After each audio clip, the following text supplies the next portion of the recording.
That video got about halfway through it before I realized I was like, "That's not the right intro video." I was like, "Hang on a second. Why does this sound like the generic countdown video rather than my normal intro video?" Well, that already tells you what type of day it's been for me, guys. Well, welcome to happy hour. Anyway, happy hour, we made it.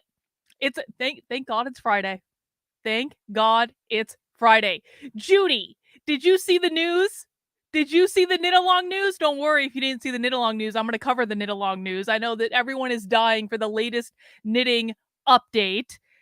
Yes, you are absolutely welcome to share a clip out of the webinar if you, as long as you credit me. Guys, welcome to Happy Hour. Happy Hour is a stream that we do on Fridays where we watch a woke training. I mean, like it almost seems a little bit silly to like frame this as like a special stream because I feel like we're now watching woke training like 100% of the time. But you got to understand when Happy Hour started almost 3.5 years ago, 3.5 years we've been doing Happy Hour on this channel. Well, no, maybe 2.5 years. I think I started Happy Hour at the beginning of 2021.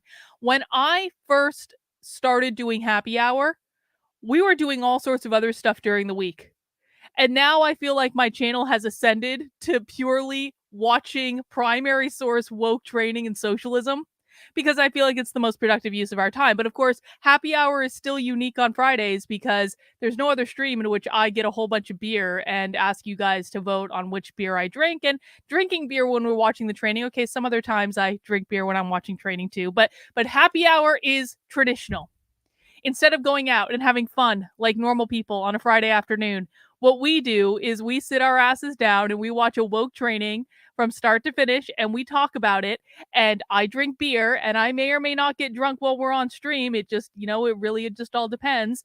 And we break down the trainings and we pull them apart. And this is how we are like 2 years ahead of what every other person on the internet thinks the woke left is doing. We are so far ahead of the journalists. We are so far ahead of the pundits. We are so far ahead of the commentators. James Lindsay is like the only person on the internet who is farther ahead than me. I think he is. I think his audience, the ones that really keep up with what he's doing, are in the same league as us. But everyone else, we are so far ahead, it's not even funny. And that is because we actually sit our asses down and we listen to what the woke left is doing, and we break it down. And today, guys, we are going to be doing. We haven't actually done this in a while, but I needed a break from queer theory. So yesterday I found all these different videos on Brown University's YouTube page. Brown University is just like, I mean, they've got leftist indoctrination stuff up and down their YouTube page. Brown University is it's an Ivy League school in Rhode Island. And it's actually funny because the worst social justice warrior I ever met in my life, and I met her and knew her while I was still a Democrat, and I hated her then because she was so like obnoxious and bitter and evil. She was a librarian at Brown University. I'm sure that it's just a coincidence. also named Carrie. Everyone who is named Carrie apparently is a problem when it comes to my life. No offense to any Carries or Karens in the chat. Anyway, guys, we are watching this webinar from Brown University. This is back from October of 2022, so about a year ago they released this. So maybe like a little bit older. It's not brand new or anything, but it's not like super old either. And so we're gonna watch that. So Talking Story, you're a student. Like what would be really helpful for me, Talking Story, I know you're new here, is like if you could keep me up to date on do James Lindsay and I agree? Do we disagree? Because I stopped listening to James Lindsay stuff like 2.5 years ago. Not that I don't love and adore him, but I just I don't want to be influenced by him because I want to know if we're coming out to the same place using completely different sources. If you wouldn't mind just like dropping me a note every now and again in the chat and letting me know how you think we compare, that would be great. And that goes to anyone who watches James Lindsay, by the way, or listens to him, which I think you all should. There's a very specific reason I don't. It's not that I don't value what he's doing. It's that I don't want to be influenced by what he's doing. I want to be able to come to my own conclusions. Anyway, we're watching this webinar from Brown University from about a year ago now. The Sarah Doyle Center for Women and Gender and the Pembroke Center for Teaching and Research on Women hosted a virtual conversation around reproductive justice with Dr. Zakaya Luna, Dr. Sarah Matheson, and moderated by Dr. Sarah Williams. Co-sponsored, blah, blah, blah, blah, blah. So it doesn't really give us a description. But what I can tell you is that they've got a professor from George Washington University, a professor from Washington University in St. Louis, and the moderator is from Brown University. So really highfalutin academic things that we're going to be watching today about what the woke left is doing around reproductive justice, how they're viewing reproductive justice. Now, the reason I think this is important, and one thing I want to frame this with, is that first of all, I said I wanted to watch this to take a break from queer theory, which is true, but how the woke left is thinking about queer theory in terms of like the trans stuff and also reproductive justice around abortion is they're really trying to link the two together. Anytime I've been to a socialist presentation, and this includes the ones I went to in person, the very first socialist event that I went to in person was a reproductive justice conference at Hampshire College back in April, and they were talking about trans all day long. It was a reproductive justice conference. The whole thing was supposed to be about reproductive justice, but they were like trans. Same thing at the socialism conference. Anytime, and I went to several reproductive justice conversations at the socialism conference. Trans. So they're talking about the two and conflating the two. So they're kind of like they're approaching activism around the two areas in very similar ways. And so I think that it's important that we kind of like dabble in the reproductive justice area every now and again to kind of see what's going on, see what they're talking about. I think that's going to be important. Vince says the biggest difference between Lindsay and you is he's more philosophical and theoretical, whereas I'm more practical and technical. And I think that's a good thing. I think that's good. I think we need both approaches. I appreciate that. Oh, God. Can I tell you guys? So you guys know, I'm a night owl. I will work until 2, 3, sometimes 4 o'clock in the morning. And then I like to sleep in. I have never been a morning person in my life. There was a good 2 years where I was getting up at like 4:30 in the morning to go to catch a bus to go down to Boston because I commuted to Boston for a couple years. I damn well nearly killed myself. Not really, figuratively, YouTube. I'm not serious. I'm not saying I'm gonna do anything, okay? But like that sucked. And it's because I'm not a morning person, right? I bring this up because I was like laying in bed this morning, kind of like doing my usual thing where I'm just kind of waking up around like 10 a.m. and I'm like playing some games on my phone and I'm like dicking around Twitter a little bit and just like waking up, starting to get acclimated to the fact that I'm awake now.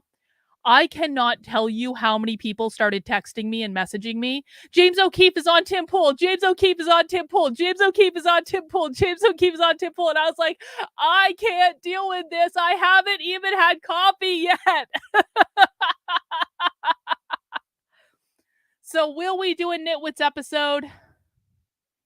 You know, here's what I'm going to do. I'm going to reach out to my Project Veritas contacts, the former Project Veritas people. I know that Matt Tiermund was interested in doing a watch party. There was another ex-Project Veritas employee that was interested in doing a watch party. The original plan was actually that we were going to do it because I guess James was supposed to be on Tim's show tonight, and then they made it a private thing. It was like a members only thing. But when it was originally going to be public, I was going to bring the ex Project Veritas people on. We were going to do a watch party. So why don't I reach out to the ex Project Veritas people and ask them if they want to do a stream responding to this, because it's my understanding that this was like a total hit piece on Project Veritas, which of course it is, because James O'Keefe doesn't know how to do anything else. He's a narcissist doing a smear campaign, and Tim Pool is James O'Keefe's trusty little lieutenant. That's what they call them. Narcissists will cultivate the stable of like lieutenants that are their trusted like lackeys that go out and do their business for them. Isn't it just so nice for Tim Pool that he's a trusted lackey of James O'Keefe's narcissism? Oh my God, what a good journalist. What an amazing journalist Tim Pool is, that he's now become James O'Keefe's lackey. And the ironic thing is, James O'Keefe doesn't fucking do journalism. James O'Keefe never did journalism. So the journalist Tim Pool is now trotting around, running cover for James O'Keefe. Oh, Timmy, you have fallen so far, my friend. You've fallen so far. Anyway, I'll look into that. We'll see. I hear you that you want me to talk about it. But not right now, because we're talking about reproductive justice, which might be the only thing that is slightly more painful to me than talking about Project Veritas again, because I find the whole thing with Project Veritas to be very upsetting. So guys, this is what we're going to be watching today, but there's a couple orders of business before we get started, and the most important order of business is this. I have an important knitting update, because here's the thing. October is a very special knitting event. Hang on. I was getting my bag to show you. Let me do this. October is a very special time in knitting. Stephen West is like the biggest knitting designer in the world. Almost all those shawls you see behind me, not all of them, but like the vast majority of them, are Stephen West shawls. Stephen West is a prolific designer. He is my favorite designer. I love knitting Stephen West garments. Stephen West has always kind of tiptoed around all the cultural stuff. It's funny. You know what? Like after my Trump rally article went viral on the internet, this is a fun fact. I don't know if I've actually talked about this publicly before. After my Trump rally article went viral on the internet, I got a message from Stephen West's mother. And she messaged me, said, Carlin, Stephen doesn't want to be involved in any of this. He just wants to knit. And I'm like, I know, because he never waded into the cultural stuff. He is, yes, Judy knows. Judy knits Stephen West shawls. Stephen West is a genius. This is what he's supposed to do. So in October every year, Stephen West does a mystery knit along. And what this is, it's a mystery shawl, and you get a new, and he tells you kind of what yarn to get, and he puts together kits where you get bags and goodies and all that stuff. And basically what happens is you get a new clue to the shawl every single week. And so this week, and so you don't know what you're knitting until you're done. You just get a new clue and you kind of work through it and like whatever. And it's fun and it's interesting. And he does his best shawls in the mystery knit along, I think. Well, this week was the start of the mystery knit along. On what was it? Thursday, we got our yesterday we got our clue. I'm working on it. My shawl is going to be green. It's called Geo Gradient, and you can see this is the start of what I've gotten done so far. I haven't done that much because we just got the clue yesterday and I was busy. But then today, the knitting Stasi has struck again. The woke knitting Stasi struck again. And I'm pretty pissed about this because I don't like seeing the finished clue before I am done knitting the section. I want to be able to knit the section and be surprised at what I'm going to get. But no, I couldn't be surprised with the first section because the knitting Stasi has made a federal goddamn issue claiming that the first section of the mystery knit along, which looks like this in its final form, they're running around saying that this looks like a swastika. Does this look like a swastika to anyone else? Yeah, Judy, your surprise got ruined as well. Like, here's another version of it that someone already finished. This does not look like a swastika. I'm sorry. It doesn't look like a swastika. I don't think. It looks like some sort of Celtic woven thing, and there is no way in this universe that unless you're like squinting and turning your head just right, this does not look like a swastika.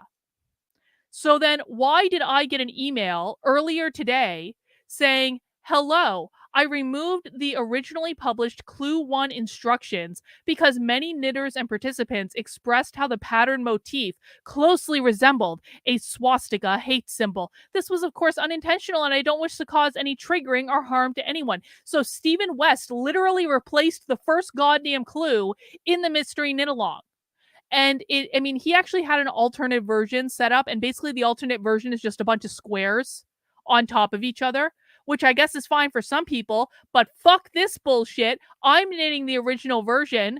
I don't care what anyone says. The original version is fine. I've already started it. I'm not going back now. It doesn't look like a swastika F you guys. The woke knitters ruin everything again. Can't we? This is why we can't have anything nice. So whatever. Anyway, I'm this is personal, goddammit. You don't fuck with my knitting. Everyone remember what happened when my knitting was fucked with last time. Yeah, you're knitting the original too, Judy? Yes. F you guys. We're knitting the original. Ain't nothing you can do about it. I already have it downloaded. All right. That's our knitting update for today. This is like I watch socialism all day, every day, and like the thing I get most pissed off about is you fuck with my knitting. God fucking damn it. You ruined everything, woke knitting Nazis. Anyway, that's what's going on with knitting. Now, other things that are going on that are probably more important to most people, but hang on. The other things that are going on, of course, are please make sure you do subscribe to my Substack, which is Carlyn, KARLYN.substack.com. And I'm very, very proud this week. We've got the lecture up for how to speak socialism, the how to speak socialist. If you missed the on-demand webinar on Wednesday, I have the on-demand class up now. It was almost 2.5 hours long, which was and actually a good 20 to 30 minutes of it was just answering people's questions. So I'm really excited. There were over 300 people that signed up for the webinar. I was really kind of I did not expect that many people to sign up for it. So that was actually really great. And thank you to everyone who came. Thank you to everyone who made donations. I really do appreciate it. If you missed it, you can access it on demand now by heading over to carlin.substack.com. And if you aren't ready to do it yet, it will always live in the My Day with the Socialist tab right at the top. So you'll be able to access it there. Of course, my Substack is my primary content hub on the internet. It is where I do all of my best content. So please make sure you're subscribed for free. And if you do want to support the work I'm doing, which I greatly appreciate, please sign up for $8 a month or $80 a year. That helps keep me in business. I'm completely grassroots funded by you, and I really, really appreciate it. And again, thank you guys for all of the feedback I've had on the webinar. I'm planning on really continuing with it. Again, the feedback was just overwhelmingly good. There are already improvements I want to make to the live presentation, because anytime you give a presentation, you learn a lot about oh, I should have done this differently, I should have done that differently, I should have added this, take this out, change this over, stuff like that. And so I'm looking forward to continuing with this. I do want to do future live classes in the future, stuff like that. So I really do appreciate the feedback, guys. And Emily, yes, thank you for becoming a supporter. I did see your nice note in Substack. Substack has this really cool feature that when you become a paid supporter, you can leave me a little note about why you did. And I really do read them, and I really do appreciate them. So thank you, everyone who has donated there. No, I'm not astroturfed. I'm not astroturfed at all. There are days I wish I was astroturfed, but no, not astroturfed at all. I also want to remind everyone that if you want to get notifications about what I'm going to be streaming about before I stream, you can head over to thecult.substack.com. And this is basically what I'm doing to get out around YouTube notifications. And hey, Gronzel over on Rumble, I see you, Rumble chat. Thank you guys for joining as well. Let me pop out the Rumble chat so I can see it too. And the cult.substack.com is basically what it is it's just an email list for my streaming.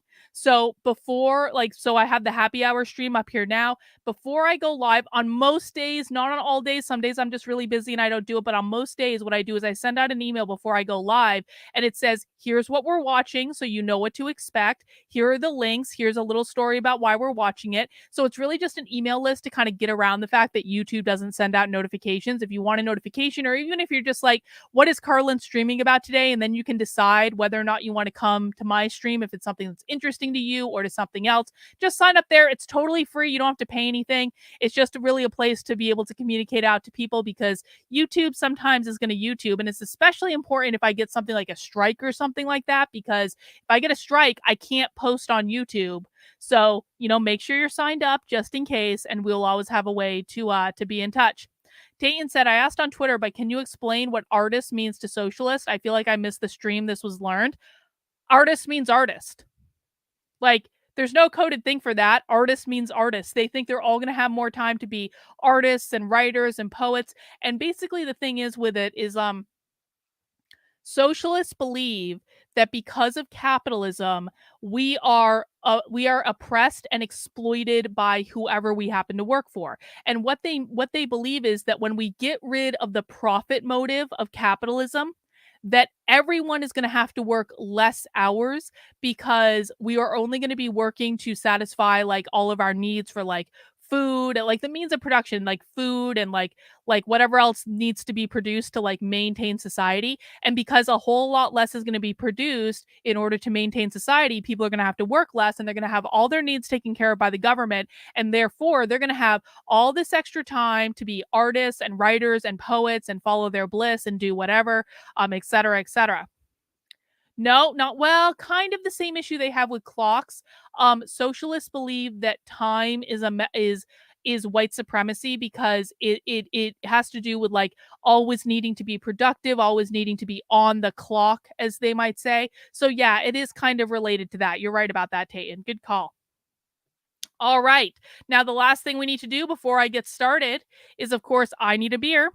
Let me grab my beer that I picked up a little bit earlier. Hang on. And this is gonna be like a dessert beer kind of day. I didn't plan it that way, it just worked out that way. So what we do on happy hours, I tell you about the 4 beers that I've gotten. I'm not gonna drink all of them on stream, but you guys then get to vote for which beer you want me to drink first. And this is to encourage you guys. First of all, I love craft beer. For those who are new to me, I love craft beer. It is like one of the true loves of my life. There are certain things I like, there are certain things I don't like, but I really want to encourage everyone. If you think you don't like beer, you just haven't found the right craft beer yet, yo. You just haven't found it yet. So go to a craft beer store, try some stuff. There are millions of different kinds of beer. They all taste different. There's something for everyone. All right, the first one I have, Pumpkin Party. This is just a pumpkin ale, nothing too crazy about it. It's from Lone Pine Brewing Company in Maine. Pumpkin spice and everything nice, brewed with real pumpkin and a carefully curated blend of seasonal spices. Pumpkin Party Pumpkin Ale is an ode to the Northeast's favorite season. Hit the patch, bring a glass, and revel in the wistful flavors of fall. Now, not all pumpkin beers are created equal. I really like some pumpkin beers. Some pumpkin beers I could do without. I have no idea about this one because I've never had it before. So that's Pumpkin Party from Lone Pine Brewing. Let's see what's next. Always got to get my fruity beer in there, and this is from Trippin' Animals Brewery, which is one of my favorite breweries. Always have cool, interesting cans. I have a beer can collection, as people know, where I collect the best beer cans and I put them on a little like thing on my wall over here. And this one's just cool looking. Yeah. And this is called the Ultimate Trip, and this is a sour ale with blueberry, pistachio, vanilla, and lactose. Blueberry and pistachio. Never would have thought of such a thing, but apparently there's a beer with blueberry, pistachio, vanilla, and lactose in it. That's going to be our next option. Then we're going to get a sweet one. I'm not sure how this is going to go. Caramel Apple Fandango. This is from Something Goliath, Toppling Goliath Brewing Company. This is in Iowa.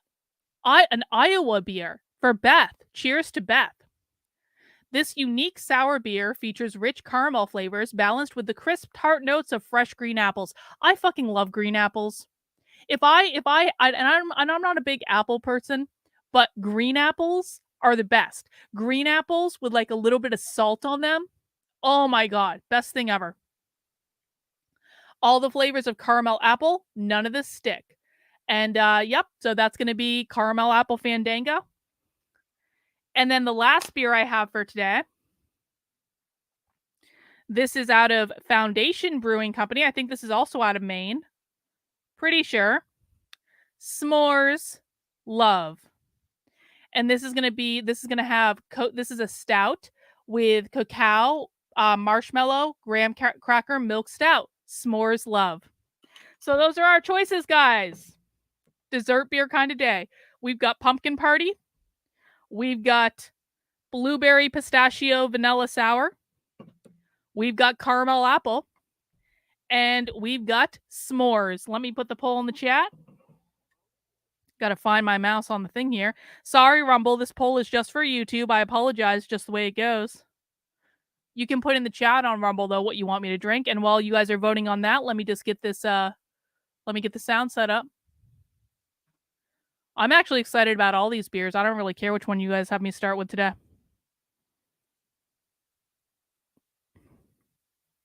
Votes coming in.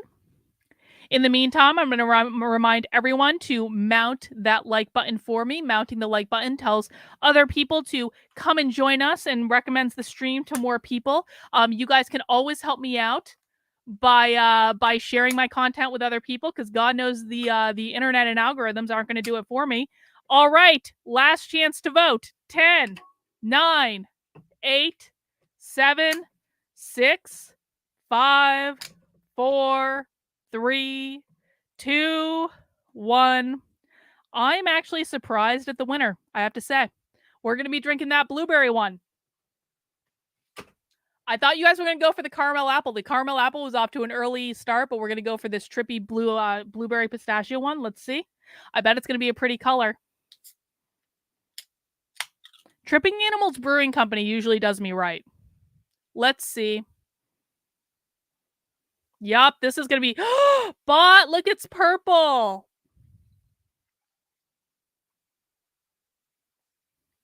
That's beautiful.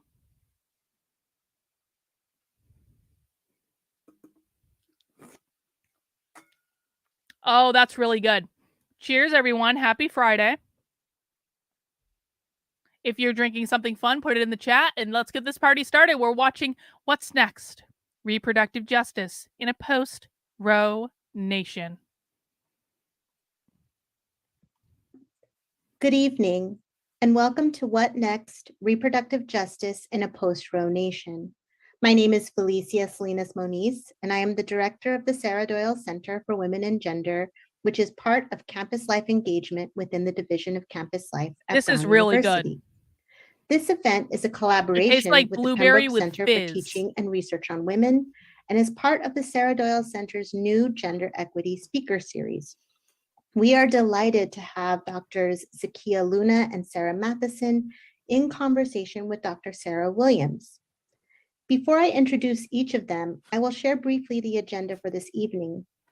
Drs. Luna and Matheson will begin with introductory remarks, followed by a moderated conversation with Dr. Williams. Participants can use the Q&A function at the bottom of your Zoom screen to pose questions throughout the conversation, and the panelists will take time towards the latter half of this program to answer as many audience questions as possible. This event is also being remote captioned, which you can enable at the bottom of your Zoom screen where it says CC.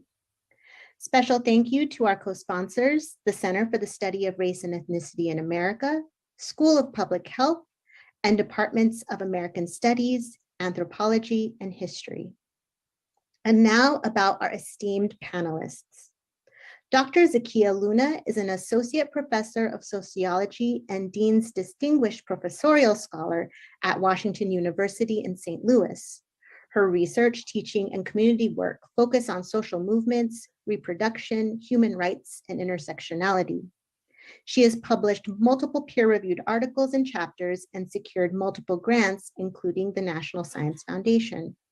Her research on the reproductive justice movement includes the book Reproductive Rights as Human Rights, Women of Color in the Fight for Reproductive Justice, which was recently included on the Oprah Daily. I just want to comment on the fact that these people have grants that fund all their activism.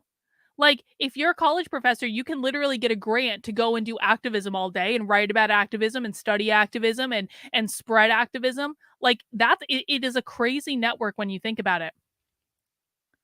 I DM'd you a TikTok on Twitter that upholds the gender binary. Destiny called it grooming. Okay, well, I'll take a look at that when I have a chance, Naruto. Thank you. All right, Jane, I'll get bingo out. I'm not sure it's going to be a good bingo day if I'm honest about it, because we don't really have a reproductive justice bingo, but I'll get Unwoke bingo, and if people want to play, they can. All right, hang on. Here is your bingo thing in YouTube. I'll pop bingo in Rumble as well. Let's keep going. List the 12 books you need to read post the Supreme Court's Roe v. Wade smackdown. She is co-editor 12 of books Black I need to Feminist read. No, thank Sociology, you. Perspectives and Praxis with Whitney Laster Purtle. Professor Luna earned a joint PhD in Sociology and Women's Studies from University of Michigan, where she also earned a Master's of Social Work. Dr. Sarah Matheson is an assistant professor of history and women's gender and sexuality studies at George Washington University. Professor Matheson's first book, Reproduction Reconceived, Family Making and the Limits of Choice After Roe v. Wade, shows how incarceration, for-profit and racist healthcare, disease, parentage laws, and poverty were worsened by state neglect in the decades following Roe. Reproduction Reconceived reframes the decades following Roe as a labor history of family making to offer an urgent account of the labors families were made to expend simply to survive in the face of state neglect, and of the costs that pile up when family making is regarded as a private responsibility rather than a public good. Oh, did you hear that? You hear that? When the costs that pile up when family making is considered to be a private responsibility rather than a public good. Why would pop quiz for the chat?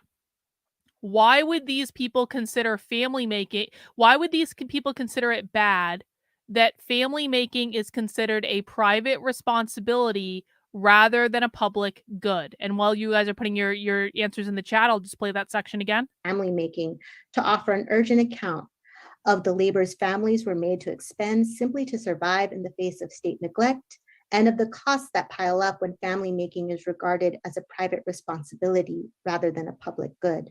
Why is that bad? Not capitalism? Well, I mean, everything goes back to capitalism, guys, but I need you to go beyond that here. Exactly, Tinge. They want to abolish the nuclear family. Why do they want to abolish the nuclear family? Why do they want to abolish the nuclear family? Because social reproduction theory it supports capitalism. That's exactly right. Private family making produces capitalism. Exactly. Upholds the gender binary in capitalism. Exactly. Well done. See, you got there too, bot. Indeed. Professor Matheson is currently at work on a second project titled Home Abortion After Roe that traces the persistence of lay abortion care provision and mutual aid support networks after legalization. She earned her master's and PhD in the Department of American Studies at Brown University. Our moderator this evening, Dr. Sarah A. Williams, holds a PhD in medical anthropology and is currently the Louise Lamphere Visiting Assistant Professor of Anthropology and Gender Studies at Brown University.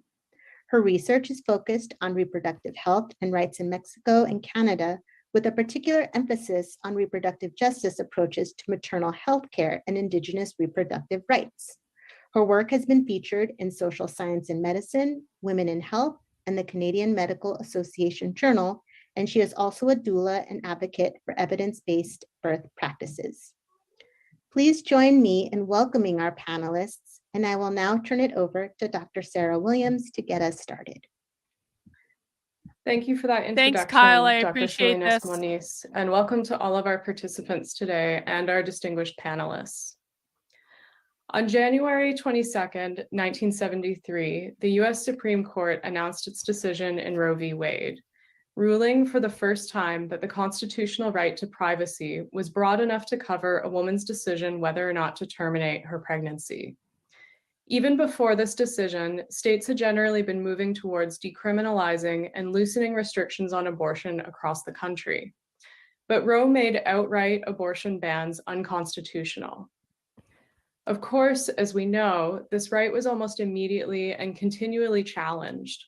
And over the decades, a variety of strategies were employed to chip away at this right or to make it functionally impossible for some pregnant people, especially those who are impoverished or rural, to exercise.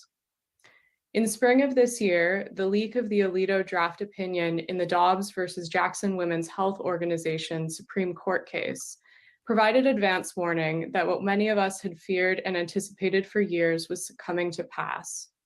And on June 24th, the Supreme Court overturned both Roe v. Wade and Planned Parenthood versus Casey. ruling that the US Constitution does not protect the right to abortion. In most states currently, abortion remains legal to some extent. However, trigger laws and post-Dobbs legislation has made abortion illegal except in cases of imminent maternal death in 12 states, legally unclear or lacking providers in 2 states, and restricted based on gestational age in many others. In just a few short months, we've witnessed incredible suffering caused by the Dobbs decision. Rape victims as young as 12 struggling to access permission to abort, maternal deaths and maternal morbidity due to sepsis from non-viable fetuses, pregnant people forced to travel thousands of miles to exercise their human right to an abortion, and the insidious erosion of the personhood of people with the capacity to become pregnant, as hospitals, physicians, and pharmacists go beyond state laws to restrict access to life-saving and life-improving prescriptions, with the excuse that a patient's anatomical potential for pregnancy is justification to deny treatments because these could be used as abortifacients. But as critical as the protections outlined in Roe were for people with the capacity for pregnancy in the United States, People with the abortion capacity rights for are just one pregnancy. of a plethora of reproductive and human rights that are essential Hey, for Akshay. all people, and not just those protected by socioeconomic or racial privilege. It's within this context that we welcome you all into this conversation. What does racial privilege mean, or specifically white privilege? Pop quiz for the chat. What does white privilege mean?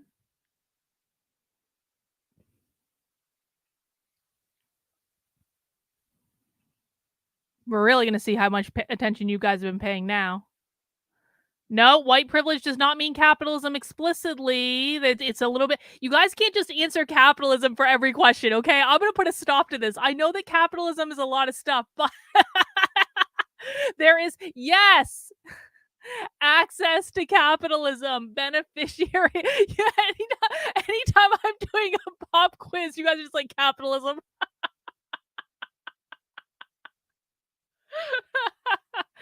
A beneficiary of capitalism, membership in the bourgeois. You benefit from capitalism. That's exactly right. Capitalism. Now, I know why you guys all said capitalism, right? Because whiteness means capitalism, white supremacy means capitalism, anti-racism means anti-capitalism, fascism means capitalism. I totally get why you said capitalism. But when we're talking about white privilege, that means capitalism privilege, or the privilege of access to capitalism, the privilege of being a beneficiary of capitalism. You guys get the idea. Conversation, where we'll be placing Roe, Dobbs, and abortion rights within a broader and more expansive vision of what honoring human rights in reproduction in our communities can look like and achieve. Through our focus on reproductive justice tonight, it's our hope that we can provide you with an alternative cartography of where we sit now and a roadmap to a future in which we are, all of us, more free. Without further ado, I would like to warmly invite... What do they mean when they say everyone is more free? Everyone is free. What do they mean? What type of world needs to exist for everyone to be free, according to these people?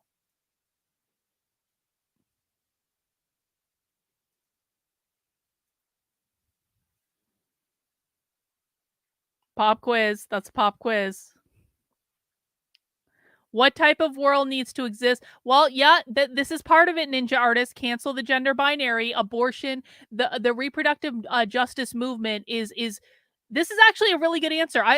This wasn't what I was thinking, but this is actually a really good answer, because the reproductive justice movement is specifically an attack on the gender binary, because the socialists believe that the gender binary was created by capitalism to keep women in the home doing the unpaid labor of raising the family, while men went out into the working world and got access to all the monies, or became the beneficiary of capitalism, which put men in the power position. It put women in the oppressed position. And the way to eliminate the forced unpaid labor of women in the home is to give women access to abortion, so that they don't necessarily need to have kids if they don't want to. So this is actually correct. But yeah, this is what I was going for. Like, so what they mean when they say a world in which everyone is free is a Marxist utopia, is a world in which they have abolished capitalism. which is the only equitable world. What these people, I need to write an article about this specifically. What these people mean when they say an equitable world or equity is a world in which no one has white privilege, which means no one is a beneficiary of capitalism. It's crazy when you extrapolate it out. It really is. Professor Zakia Luna to open our discussion with a brief overview of your work.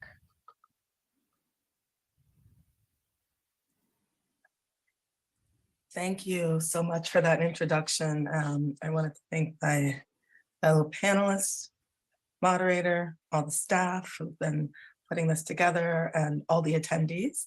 And also just a very brief land acknowledgement. I'm on Missouri right now, and I'm in the land of a many groups, surprise including land Osage acknowledgement. people, Oh, so I that's just nice. wanna Everyone drink. also Land acknowledge that. acknowledgement drink. I will tell you a little bit about sort of how I'm approaching this. And before we go too far, though, I do want to say that the definition of By the way, I feel like we're going to get to a point where every time I just say the term pop quiz, before I even ask the question, people are just going to be like, capitalism. I feel like we're approaching that. reproductive justice that I'm using is based in the work of Sister Song Women of Color Reproductive Justice Collective. And it has three components that are both simple yet quite complex, which we're going to talk more about. But in particular, thinking about the human right to not have children, human right to have children, and human right to parent children that we have with dignity. And, you know, now when you look up definitions of reproductive justice on your preferred search engine, usually what appears either first or maybe second or third, but usually first is a definition from Sister Song, right? That very definition. And the linking of human rights and saying that reproductive justice is human rights based is often repeated in different academic articles or sometimes in movement spaces. And when I first began really thinking about reproductive justice more from a sort of academic perspective, I really had questions about what does that really mean? Because in the areas that I was in, civil rights really was sort of the dominant mode in which US movements were generally making sort of progressive claims, and particularly movements that were deemed broadly successful, like the US civil rights movement. So the use of human rights seemed particularly unusual. And so I started my project really wanting to know why contemporary social movement would be really interested in human rights, particularly because the US government has historically been at best neutral and sometimes actively hostile to the idea of human rights, which is often associated with rights over there and internationally. And I had the pleasure of coming across Sister Song through a different project I was on, and noticed that they were really doing this innovative work and wanted to understand more about how Sister Song was creating this links through its coalition, what it really looked like in practice, and how successful Sister Song was at it. And to answer these questions, I did work archival research and interviews with movement leaders and participants, and then eventually some participant observation. And what I focus on is really highlighting what I refer to as dual domestication, and how the US government's relationship to human rights is really one in which it really tries to restrict the meaning of human rights to fit within the contemporary legal framework that in the US really focuses on civil rights and political rights, like voting rights, and doesn't really draw attention to social and economic rights. Yet you have coalitions like Sister Song that were really trying to expand human rights understanding within the US context to include this panoply of rights and what I called revolutionary domestication.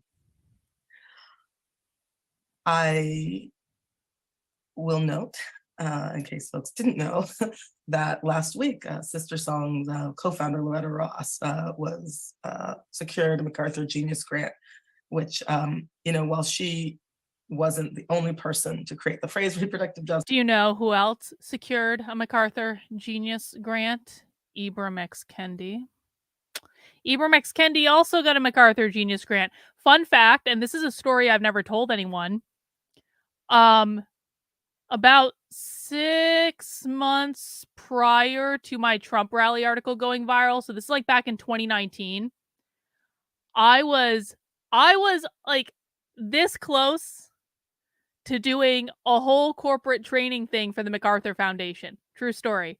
I'd been talking to their HR team about it for like a while, and then I started red pilling, and all of a sudden I didn't so much want to do it anymore because I started red pilling in 2019. Don't believe anyone who tells you that I just went to a Trump rally and that was it. That's not what actually happened. But I almost worked with the MacArthur Foundation, but that's probably a good thing that didn't work out, along with many other things. Justice, or wasn't the only person who created Sister Song. I think many people would agree that she was really key in trying to keep human rights within reproductive justice.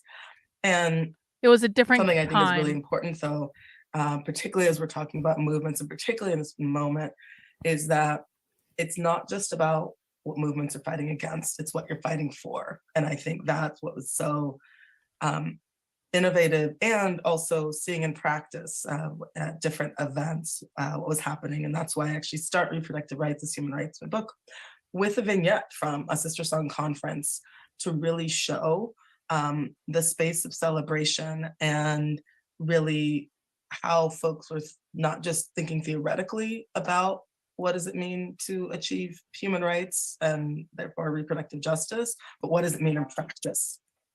I'm gonna leave that there. Thank you.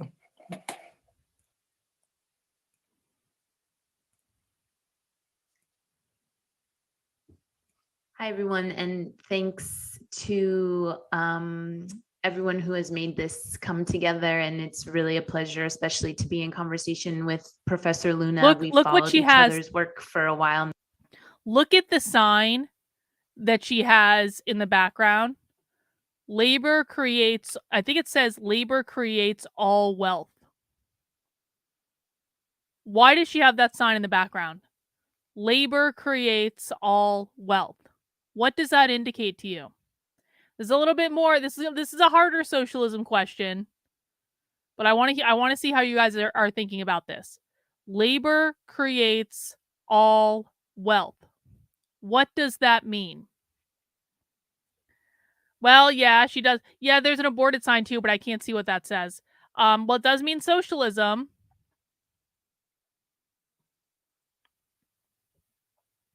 What is the labor theory of value, Akshay? I don't know what that is. I don't read the literature. I just go based on what they teach. Labor upholds capitalism. Workers, this is generally speaking what I was thinking, Nick. Workers create wealth for the rich. The proletariat creates wealth for the bourgeois. Or to put it another way, the proletariat is exploited by the bourgeois for the bourgeois' profit. That's straight from Marx. Oh, isn't that interesting? Is that really straight from Marx? Is that a Marxist quote? Yeah, she's a Marxist.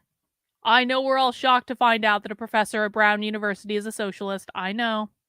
No one could have seen that coming. Now, and it's good to be here together. So, in thinking about how to sort of give an overview of our respective work, I wanted to talk about how I came to what would become the dissertation and then the book, Reproduction Reconceived. And I was in graduate school. I started in 2009, I didn't even see that, Reagan. That's funny. And yes, the around white the time liberal. I was supposed to be coming up with the dissertation idea. It was 2011, and that before 2021 set the record for the number of restrictions placed on abortion access. 2011 had that distinction. And that ignited partially, Oh, was that in Das Kapital? maybe some of you who That's like are Marx's old enough seminal work. remember the discourse of war, the war on women, that sort of. They actually had at the socialism conference, they had like a whole Marx a section in like the bookstore, and I'm pretty sure they had like an illustrated copy of Das Kapital. I probably should have bought it, to be honest, because that'd probably be the only way that I can actually read that. But I bought Queer Theory instead, graphic novel about queer theory. Took over Congress, and that was sort of the language that Democrats were using to indict Republicans and other anti-abortion legislators who were enacting those restrictions and also trying to keep the contraceptive mandate. Thank you for the translation. At the same time, I was following the work of a reproductive justice organization in Western Massachusetts that was providing doula services to pregnant women and people incarcerated in a women's prison up there, called Prison Birth Project. And I actually brought them to Brown through the Sarah Doyle at one point while I was in graduate school. And so I think I got really curious about the vast distance between a national conversation that defined a war on women, quote unquote, as restricting access to the tools required to prevent childbirth, and the local projects that I was seeing really grounded in a reproductive justice framework that were trying to make family possible for those living on extreme margins of society. And that really encapsulated the second and third tenets that Prof. Luna just outlined for everyone, of the right to have children and raise children with dignity. And so I started thinking about this distance by a return to Roe.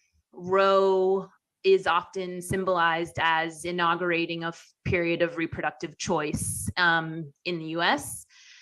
And we know the limits of the choice framework, the idea that, if choice exists sort of in the abstract, but there's a bunch of barriers to you exercising those range of choices, that choice kind of exists quite mostly only in theory. I think we've become very accustomed to the idea that that is the case that applies to abortion even before. Hang on. Akshay says, labor theory of value is the theory that something has value when labor is inputted into it. You sharpen a stick, the stick has more value. Thank you, Akshay. I appreciate that. That makes a ton of sense. Before Roe was overturned, access to abortion was severely restricted for a number of years. And so the idea of access as a more accurate descriptor for thinking about abortion rights, I think, has made a lot of headway in mainstream conversations about reproductive rights. But the idea that choice was also a problematic way of thinking about the ability to have and raise children, I think, was less familiar. And so I wanted to look at the other side of the choice equation, which was, to put another way, Roe also transformed the way that Americans thought about having children, that it helped us think about having children as a choice. And if you sort of failed in any way in that project. Emily just said something really interesting, and I just want to make a comment on it. So I grew up listening to punk back in the 90s and the 2000s and the aughts, but now that I've been here, I've been realizing how abundant socialist and Marxist views within the music I used to listen to. I've kind of had the same experience, Emily, but I'm also going to say this. Isn't it ironic that these people have now become the establishment? Like, these people are the establishment. Like, they're not the counterculture anymore. In fact, like, I feel like I mean, I've framed this in terms of like my merchandise store and stuff like that. Like, Unwoke is the counterculture. Like, we are the counterculture to these people. Isn't it funny how it flipped like that? Then the ramifications of that choice were yours to bear alone. And what came out of that was a project that, as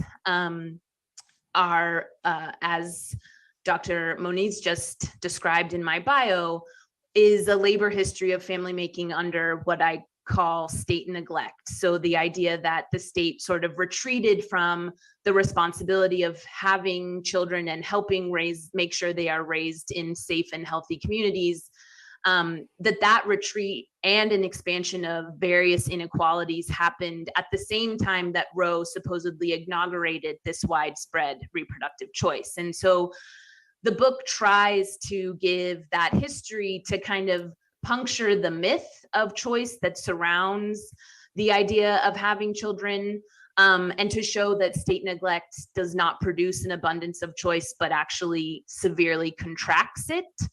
And also, in the absence of any robust state support, has a really severe and deleterious effect of having families having to perform more and new kinds of reproductive labor simply to sort of survive, to maintain familial ties in the face of immense constraints, that we can talk more about in the Q&A. But I was really interested in how to close that distance between a national conversation that saw reproductive rights as solely about limiting childbirth and pregnancy, and a really robust grassroots movement grounded in reproductive justice that was trying to make family possible in a variety of places that, to me, Congress seemed very uninterested in looking at. So these people consider universal health care to be a part of reproductive justice. Why?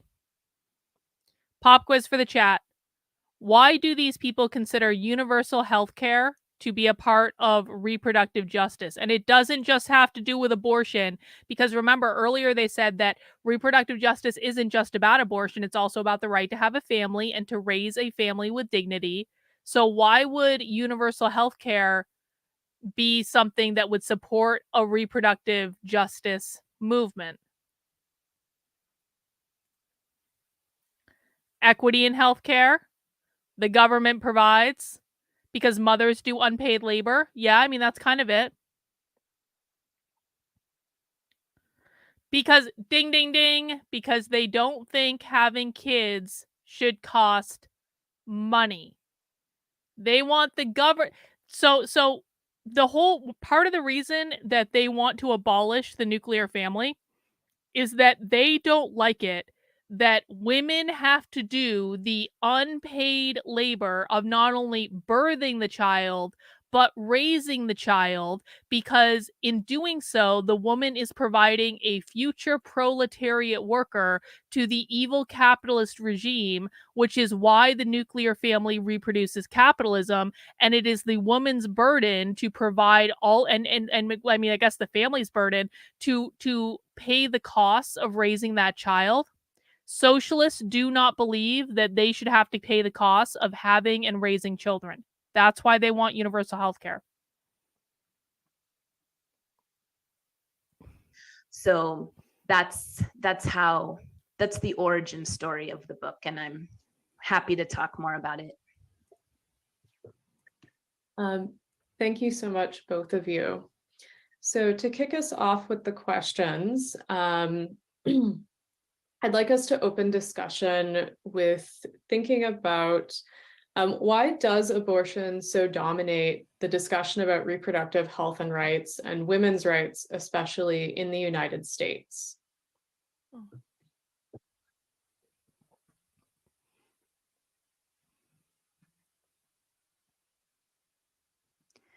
We haven't sorted out how to decide who goes. No, well, I'm laughing a bit. Perhaps because, the moderator we had should some moderate. conversation around this, and then we also had some additional questions. And what I wrote from my answer on that was blurred, which is not invoking Liz Lemon and reflecting my slightly cold, addled mind. I mean, I think it's a really, on one hand, like a complicated question. On one hand, on the other, it's semi-simple. And it just happens that this week, in my race and reproduction class, as we continue our discussion. Prometheus says, so from a socialist perspective, the cost of children will be paid for by society for the betterment of a Marxist society. Yes, because social reproduction theory basically says that like the system that exists in society will continue to reproduce itself, right? And so they believe that when they abolish capitalism and mommy government pays for everything, to include the cost of raising the children, because the children are basically going to belong to the state. Because remember, parental rights are not going to exist under socialism. So think like in Brave New World. Did parents raise the kids in Brave New World? No. Parents didn't raise the kids in Brave New World. There were no parents in Brave New World. Society raised the kids to indoctrinate them from birth into the completely equitable society of Brave New World where everyone belonged to everyone else. Question about reproduction and loss. Last week was around miscarriage and stillbirth and all that, and this week is around abortion. And I'm just reminded of the Rosalind Paczewski quote that I just had in class around abortion being a fulcrum, right, for lots of meaning regarding women, motherhood, gender, and the state, right, and particularly young women's sexuality. And that was from the book of the 1990s, right? Like abortion represents a lot of different things. And women and gender expansive people's bodies represent a lot of different things. Trans, right? Told you, trans. Sometimes being so Gender representative expansive. that you actually miss the fact that there's like material bodies experiencing it. Some of the conversations are so abstract. You would not know that there are people who are, sitting in clinics trying to access care and being told at the minute, like, oh, the law just changed. We're sorry, we can't provide you services, right? So that is both the simple and complex answer, right? And then, of course, abortion is also very much about class. It's also very much about race and resources, essentially, right? And this broader question of intersectionality, how people make families and how they do that within a context in which the government has quite a bit to. How people make families. When she says how people make families, what is she referring to? How people make families. Anyone know? Any guesses?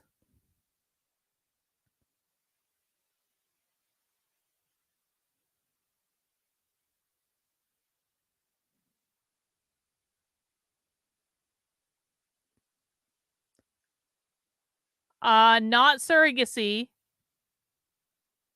How people make families is a reference to the idea of family of choice. Family of choice is going to be the replacement for the biological nuclear family. Family of choice in which you choose the people who are your family. In other words, the party, comrades. But it also could be a reference to like there are some socialists who are like really into polyamory, and I would bet you it's not that everyone who does polyamory, which is like basically you have multiple people in a relationship in whatever connotation you want, that you negotiate with the other people in the relationship, right? It's not as though every polyamorous person is a socialist, because there's not. There are many polyamorous people who are not socialists, but I'm going to wager there are a disproportional amount of socialists who are polyamorous because they believe in this family of choice thing. Say and not say about that. Yeah, and I would add, I mean, I echo all of that. And in thinking about this question, I sort of interpreted it as, why does Roe loom so large in the reproductive rights arena? Like, why is it considered even I think still in mainstream discussions about the women's movement or feminist efforts or reproductive rights, that Roe is treated as like this end all be all. And I think part of the reason for that too is partially that, Roe was a legal victory. And in the US, we have a tradition of treating social movements are considered successful when they get recognition from the courts. So that's kind of our primary metric of deciding, oh, like when did a social movement demand get met or was successful, which of course, I think everyone on this call would agree that there are many more metrics for which we could sort of define success, but that's how wins become legible. And it also enshrined abortion as a negative right. So by that, I mean, you know, the government doesn't, as we see 3 years after Roe's decided with the passage of the Hyde Amendment, which cuts off federal funding for abortions and has been, you know, attached as a rider every year since, the government doesn't need to do anything to help you exercise the right to abortion. It just needs to stay out of your way. That's sort of what legal scholars mean when they say negative rights. Of course, we have seen how that even gets distorted, and there's a lot of things standing in people's ways trying to access abortion. But at least initially with the Roe decision, that was what the right to privacy was understood as was, okay, the state is not obligated to help you exercise this right, but we just can't stand in your way. And also American jurisprudence has a very strong history of negative rights. And so I think that has helped to elevate Roe and abortion as seeming like the most obvious or important wins when it comes to women's struggles in the feminist arena. And that is also because just liberal feminism exists at is amplified by mainstream news and media reporting and people who have prominent positions. So there's also some just like social movement reasons, I think, that it has remained so visible.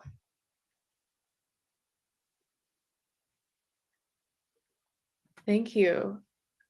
So Professor Luna, in your work, you describe how the United States has engaged in a policy of restrictive domestication of human rights as a part of cultivating American exceptionalism. What is the impact of this orientation against domestically recognized human rights been on? Why do they hate American exceptionalism? Why do socialists hate the idea of American exceptionalism? Any ideas?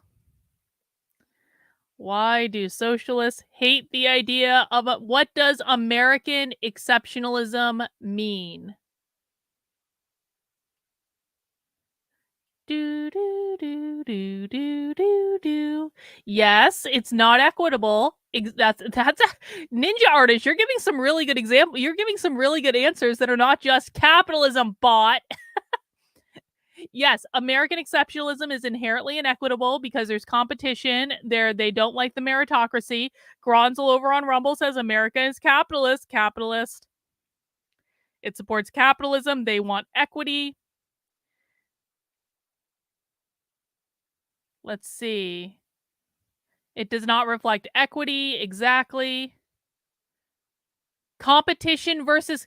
You're giving some great answers today, Ninja Artist. I'm really happy.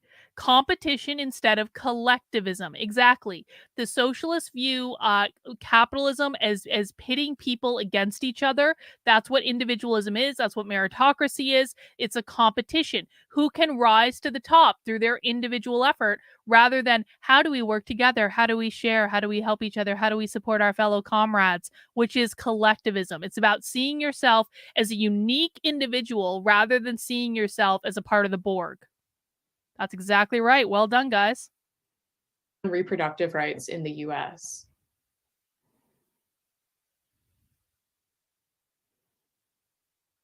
Yeah, so I think first it's important to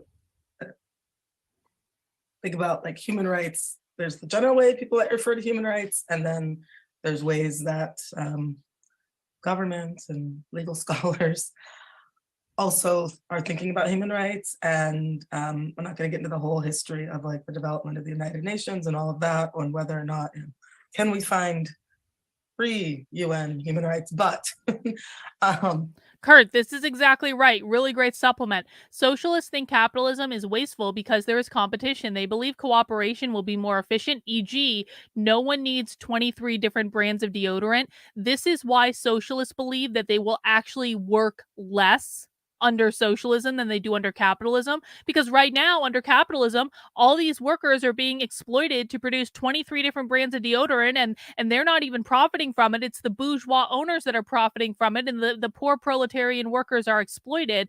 But under Marxism, there's only going to be one brand of deodorant, and there's going to be a lot less exploitation, because they're only going to have to do one thing rather than 23, and everyone will benefit from that. And there will be no owners, so there will be no profit motive. They're purely doing production for the sake of providing the community exactly what it needs and no more, because it's that excess that creates profit, and they're getting rid of all profit motive.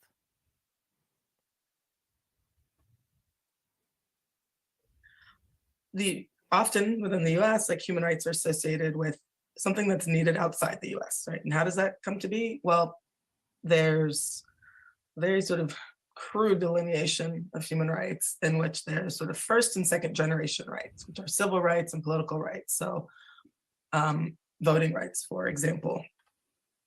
And that's sort of like first, right? As in more important. And then the second generation rights are social rights, economic rights, cultural rights. So everything from thinking about like rights to organized labor, right? Things like rights to healthcare, these types of things, rights to Socialism. information. And then you have other sets of rights as well, like developmental rights and sexual rights. And due to, essentially international geopolitics, right, there's a sort of like splitting of rights. And you had countries historically, like the United States, that really focused on first rights, like civil rights and political rights, and countries, spaces like China and Russia, under different names, that focused on social and economic rights. And there's a long, interesting, complicated history that includes things like anti-communism, etc. Right? Why the anti-communism? US, generally sort of rejected this set of second rights, but that's built into a lot of even the sort of historically successful movements, right? Like the US civil rights movement, in which there was explicit conversations between US civil rights leaders and others about, in which they were basically told, like, don't focus on human rights. Like, that's not the way to go. Even that, there were attempts to appeal to these international bodies. And what that meant is that in many movement spaces, right, people are, particularly because they're trying to seek change with the government, had to speak in those terms.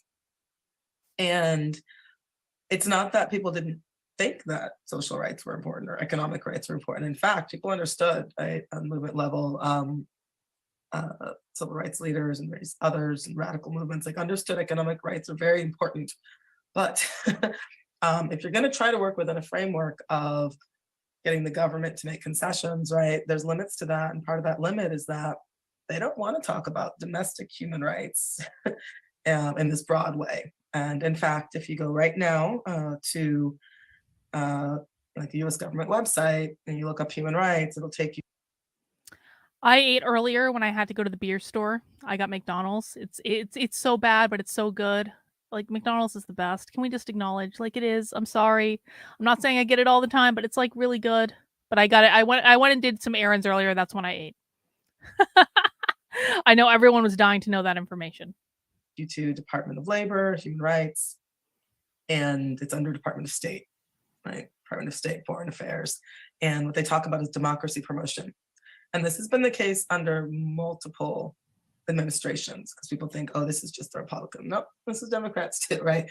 And this is about sort of broader American exceptionalism. McRib is so gross. And what it means to believe that cheeseburger, the US double has it all cheeseburger, figured onions out, only. and that needs to promote democracy elsewhere and get others to get like voting rights, when we know here we actually don't have consistent voting rights. Like, and there's relationships between voting rights and reproductive rights. Really? radical reproductive justice activists have been talking about for a long time. But what that means is that you really limit the scope for which a lot of people are understanding the possibilities for the future that they're trying to build. And that means that, you had people in reproductive justice activism who were saying like, hey, you need to pay attention to these other things. You need to pay attention to labor rights, economic rights, healthcare. Like, this is all relevant to how people are making choices about abortion or otherwise, and including who really has choices. So that's a semi-short, and I say short relative to like a 300-page book that I wrote, explanation of how the... Can I just say, I love how everyone in the chat on YouTube right now is talking about how much they love McDonald's and their favorite order at McDonald's and tips for ordering at McDonald's and like what's good at It's nostalgic for everyone, okay? Well, the apple pie is the best, but I really do like what they like. So I went to McDonald's like a couple weeks ago and I got an Oreo cream pie.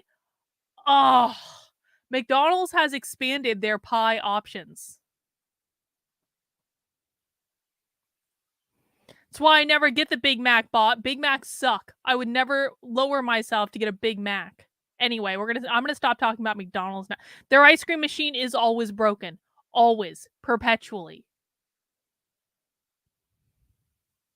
The US government sort of orientation towards, and really in many ways against, domestic like human rights has really impacted even just our imagining of what impacts reproductive choices. No, I don't. I order Ben & Jerry's on DoorDash, okay? Thank you. And I see some really interesting overlaps here with what Professor Matheson has framed in her own work as the state neglect of reproductive rights and health, which are just as important and devastating as active attacks on reproductive rights. Professor Matheson, what does state neglect of reproductive rights look like, and what are some of its ultimate impacts? Yeah, so, I think at the broadest level, state neglect, at least how I was trying to trace it in the book, part of what it looks like is turning structural inequalities into personal failings. And that happens by, as I was saying earlier, this retreat that I trace and other scholars have traced as the rise of conservatism happens in the late 1970s and solidifies with the election of Ronald Reagan. And then we see conservatism turn sort of transform into neoliberalism with the Clinton administration. There are important differences between conservatism transformed into neoliberalism. I'm sorry, what? That's an interesting theory. Carol, I've never tried Buster's. Maybe I will try Buster's sometime. In those regimes, but they share a retreat on the part of the state from what we might call public goods. So any kind of public services, the idea of welfare support, public education, public health care, their state neglect was my way of kind of trying to put a different name to processes that people have written about, but that I really wanted to center on the issue of the ability to have children, raise children, create family in different ways. And the way that is a labor intensive and resource intensive endeavor. And without infrastructure, I guess in the era of, the Biden administration, we now call some people are referring to this as care infrastructure, which Republicans, totally made a mockery of, but things that would make the sharing of the labor and resource intensive endeavor of having and raising children, that making that a shared enterprise, making that a public endeavor to some extent. Instead, state neglect has She just said it again. Making like the ability to have children a public endeavor. Let's just go back and listen to that again. Which Republicans totally made here's what she's saying. Republicans who claim to care about the family made an absolute mockery of the idea of public resources going to support the having and raising of a family. And this is actually a talking point they're using. I heard this several times at the socialism conference where they're saying Republicans claim to care about the family, but that every single opportunity they get, they defund resources to support the family. So do Republicans really care about a family, or are they just trying to control women? Which remember, these people believe capitalism created the gender binary to keep women in the home, to control them. And abortion is one of the antidotes to the gender binary because it does not trap women in the home with children and stuff like that. People are referring to this as care infrastructure, which Republicans, totally made a mockery of, but things that would make the sharing of the labor and resource intensive endeavor of having and raising children, that making that a shared enterprise, making that a public endeavor to some extent. Instead, state neglect has exacerbated how family is structured in the US, which is that all care is privatized and kept within the family. So families are responsible not only for the basic elements of raising children and keeping familial ties healthy, so like sending, basic resources like food, housing, healthcare, extracurricular activities for children.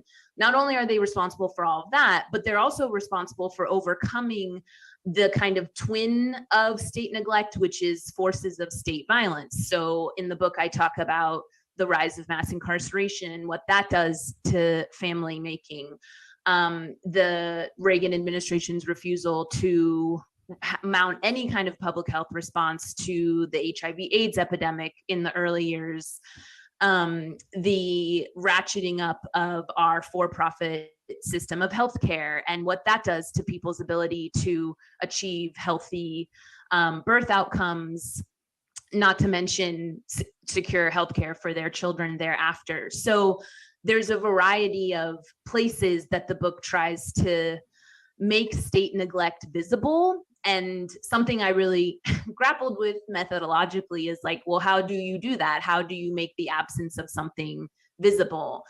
And that is really why, I focus so much in the book on the labor that families were made to do to pick up the slack of where the state refused to intervene or play a role. Because absence, like if that labor has to get done, if it doesn't get done, it means the dissolution of legal custody, it means the dissolution of family ties, it often can mean illness and death in extreme cases. And so if that labor doesn't happen, that sort of life sustaining labor, then it has devastating consequences. And so the way that I try to indict really state neglect in the book is by very painfully at times tracing the different. Really think about this. She's calling it state neglect when the state doesn't fund the resources that private families need in order to raise kids.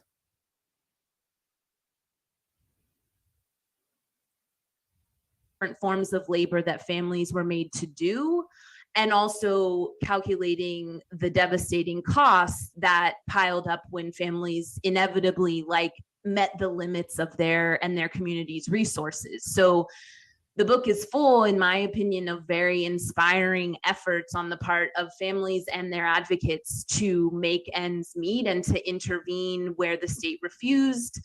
But there are always limits to our individual and community resources. No, hang on. We cannot. Hang on, radical moderate, I need you to think like a socialist. This is not what she's saying. This is the right-wing interpretation of what she's saying. But what she's saying is actually way worse than this. This is what you hear from the right all the time. They're like saying, socialists just want us to get the state to get the money. It's all about money. It's just about money. Show me the money. It's just about money. That's not what it's about. These people don't really care about the money as much as they want the state to be responsible for raising the children. That's what's important. That is what conservatives miss all the time. Because they're like, they just want money. It's all about money. Just want the government to pay them money to do nothing. And they don't want to work. They just want the government to pay for them for everything they need. Money, money, money, money, money, money, money. Because conservatives are so obsessed with money, they overlook what's actually going on, which is it's not about the money. It is about the state being responsible for the raising of the children. It's not about money. It's about control. It's about power.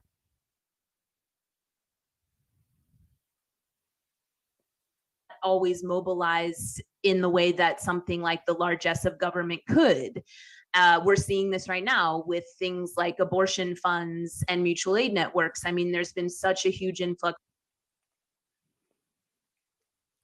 The state pays for everything under Marxism. The state pays for all of society's basic needs under Marxism. That's why they work less. There is no private business under Marxism. There is no private property under Marxism. You get your assigned job, you go do your assigned job for a couple hours a week. The state provides you with all the resources you need because remember, no private business. The state provides you with what you need in terms of food and shelter, etc., etc., etc. And then you have the rest of your time to be artists. One of the challenges that I see conservatives having with this is it's very difficult for them to put themselves in a completely different reality in which our current system does not exist. Well, of course you don't see how it works, Teresa, because you're a conservative and you're not thinking, you don't have a flexible mindset. This is part of, and I don't say, I'm saying that more of a statement of fact that I'm not like picking on you or anything. Conservatives do not have a flexible mindset. They're not creative. That's why you can't visualize what they're saying. The goal of these people is to completely abolish our current system. So if you're trying to take what they're saying and fit it into the current system, that's not what we're talking about. No private business, no private property. The state controls what everyone needs and what everyone gets. You don't own a home, the state assigns. Think North Korea. You do not own a home. The state assigns you your home. The state assigns you a job. You do the job you're given or you don't eat. The state provides your food. The state provides your health care. The state provides your education. Completely getting away from our current system. That's what they're talking about. Of funds into abortion funds, and still there's not enough to meet the demand. So state neglect was kind of my way of trying to really help us. And if the state isn't providing, the state is neglectful. Understand that structural inequalities are not in fact personal failings, and that people try to overcome those circumstances quite. Again, Teresa, I'm trying to help you here, but like, you need to think like them. They believe that capitalism is oppressive. They believe that capitalism is taking away everything from them that they hold dear. They believe they will have more choices and more freedom because they don't have to worry about providing for themselves. Quite heroically, and there are immense ramifications when those efforts fall short, and that we really need to reorganize the way, like, our value system within society, the distribution of resources and wealth in our society, even the ideological sort of narratives we tell about what is a legitimate or an illegitimate family, if we want to get to a more sustainable and just place. Thank you. So I'd like to pick up on the topic of mutual aid networks. So in recent years, we've seen what seems to me to be a really incredible increase in general public awareness about mutual aid networks and localized practices of community care. For people who've not been a part of mutual aid networks, especially before the pandemic, before the Dobbs decision, this can seem like kind of a radical new form of organizing. However, both your projects demonstrate the ways that mutual aid has actually always been a core part of reproductive justice and broader reproductive rights organizing. Could you share with us some examples of what mutual aid in reproductive justice has looked like over time?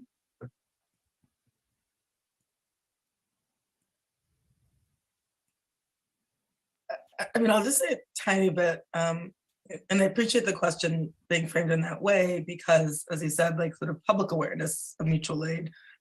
But following up on what Sarah was just talking about, Professor Matson was talking about, since mutual aid has been around for as long as state neglect has been around. So, I mean, that's one way to think about it. So it's not new in that sense. Yeah, yet it's also, I mean, in many ways it is radical in the sense that people do have to think about community. Hang on, Nick has a question. I'm not sure it's a good question, but I'm gonna answer it in the way I answer it. Have you explained how it is Hassan Piker explained on his podcast nearly word for word about government will provide everything in socialism? Oh, it's not a question, it's a statement. How you explained it is how Hassan Piker. Okay, I misread that, Nick. You're making a statement of fact. I explained it in the same way that Hassan Piker explained it. Okay, well, you know, Hassan Piker is a champagne socialist, but let's give him credit where credit is due for explaining that correctly anyway. But also, like, should that be that radical? And I think the fact is, like, there's many communities, low-income communities, immigrant communities, communities of color that just historically, right, have not been able to rely or trust, right, that they would be provided for by the government, right? And that's important because then what does that mean? That means, like, Okay, Teresa, what I need you to do is I need you this weekend to watch the movie 1984. I'm not asking you to read the book. I'm just asking you to watch the movie 1984. And then I want you to come back on Monday and tell me, are the elites knocked down a peg in 1984? Or do they still have all these special privileges that the normal society doesn't have? I mean, like, you want any number of dystopian movies. Like, I mean, and it is like, you know, I struggle with saying, think of a movie reference for this because it seems like an easy throwaway answer. But I do think there are a lot of really good dystopian movies or TV shows or books if you want something, if you want a little bit more homework to read a book. You know, you really can get just a sense, a taste of what we're talking about by like watching movies like 1984, Brave New World. There was a Brave New World TV movie in the 70s. There was another one in the 90s. Don't watch that Peacock like series. Don't watch that. That was bad. What else? What other dystopian things? The Giver. If you didn't come to movie night when we watched The Giver, watch The Giver. That The Giver has abolished the family. Yeah, any number of things. Rottweiler, thank you for the super chat. I hope this helps. Private property owners are perpetrators of inequality. If you earn more, they'll tell you you're taking from everyone else.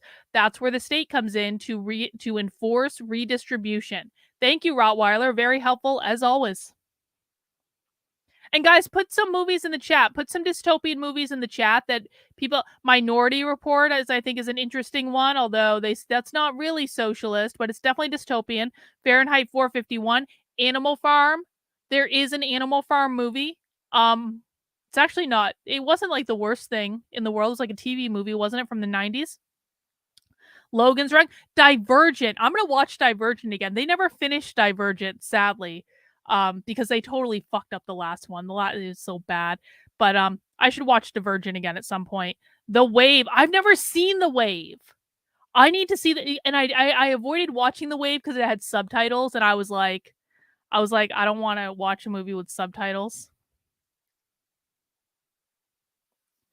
Let's see. Fortress, I've never seen that one. Elysium, yes, Elysium is a great suggestion. Hunger Games, V for Vendetta. Soylent Green, great suggestion, gray one. Actually, Teresa, watch Soylent Green. Soylent Green is actually a better example of this. Demolition Man, Waterworld. You put the link in Locals Radical Moderate. Thank you for that. Appreciate it. The Island. We got a great movie, a bunch of movies in the chat, guys. Write them down. You're responsible for care and health and feeding, as Sarah was just talking about, of your own family. But also, if you have this broader sense of commitment to community, broadly defined, and to not just surviving, but thriving, you will also support others because you understand your fates as linked. And now I'm getting into like some big, but there's that element of it. And also that people's need for aid shifts, right? Right now, you might have more than what you need, and therefore you can actually support others. And at other times, you may need support. And I even think of like, we have long histories in Black communities, and others, right, of extended kin networks, right? And the ways that people would informally and sometimes formally like adopt other children, right? That people wouldn't necessarily traditionally think it was mutual aid, but like, no, it's saying like, we need to all pitch in, right, to ensure the health of this child and their broader family. And part of some of the innovative work around reproductive justice has also been saying like family looks many ways and acknowledging that broader history, that like family has never really just been a nuclear family that could live on one salary. Like barely anybody could do that in the US context, and that's fewer and fewer now. And so even just the broader thinking of it. And I think mutual aid right now, yes, got very sort of uncertain. Hang on, I got a couple chats over on Rumble. I apologize, I didn't see these earlier. Dello Mello said they don't care about children either. That's wrong. They do care about children. A lot of socialists have children. It is a right-wing talking point to say that these people don't have children. They don't care about children. They have a completely different set of values, and they want to raise their children to be good little Marxist activists. So it's not that they don't care about children. It's that they have a completely different worldview than you do. And then this person also says, wouldn't they be happier living in North Korea, China, or Russia? No, because the entire point of all of this is to take over America and to establish Marxism in America. And so, no, they're not going anywhere. The whole goal is to overthrow capitalism in America. And so I'm going to recommend people stop asking that question, because that is not the goal. You have got to understand how your enemy sees the world. You've got to understand what they value. You've got to understand what their plans are. So asking them, wouldn't you be happier if you just went to China? They're going to be like, no, bitch, because we're bringing our vision to America and there ain't nothing you can do to stop it. About this more. And what's been interesting to see as well, though, has been the attention towards abortion funds, and also the shifting and ensuring in many spaces that abortion funds were working from a reproductive justice perspective that wasn't like a charity model of someone calls and then someone who's donated anonymously is, given money and yay. But no, like actually that it's important to think about this as shifting resources, as being radical, right? And talking about race, right? And talking about intersectionality and talking about empowering people and understanding that people have the knowledge, they just need the support and to move the resources in different ways, right? To get what they need. I'm gonna let Professor Matheson talk. Yeah, I mean, I echo everything Prof. Luna said, and it also, listening to you talk, it makes me think about, every successful social movement has had. I don't want to be a bitch or anything, but does anyone think that the Black professor was probably a diversity hire? The reason I say it is this. She's obviously unprepared for this discussion. She's not listening to the questions being asked.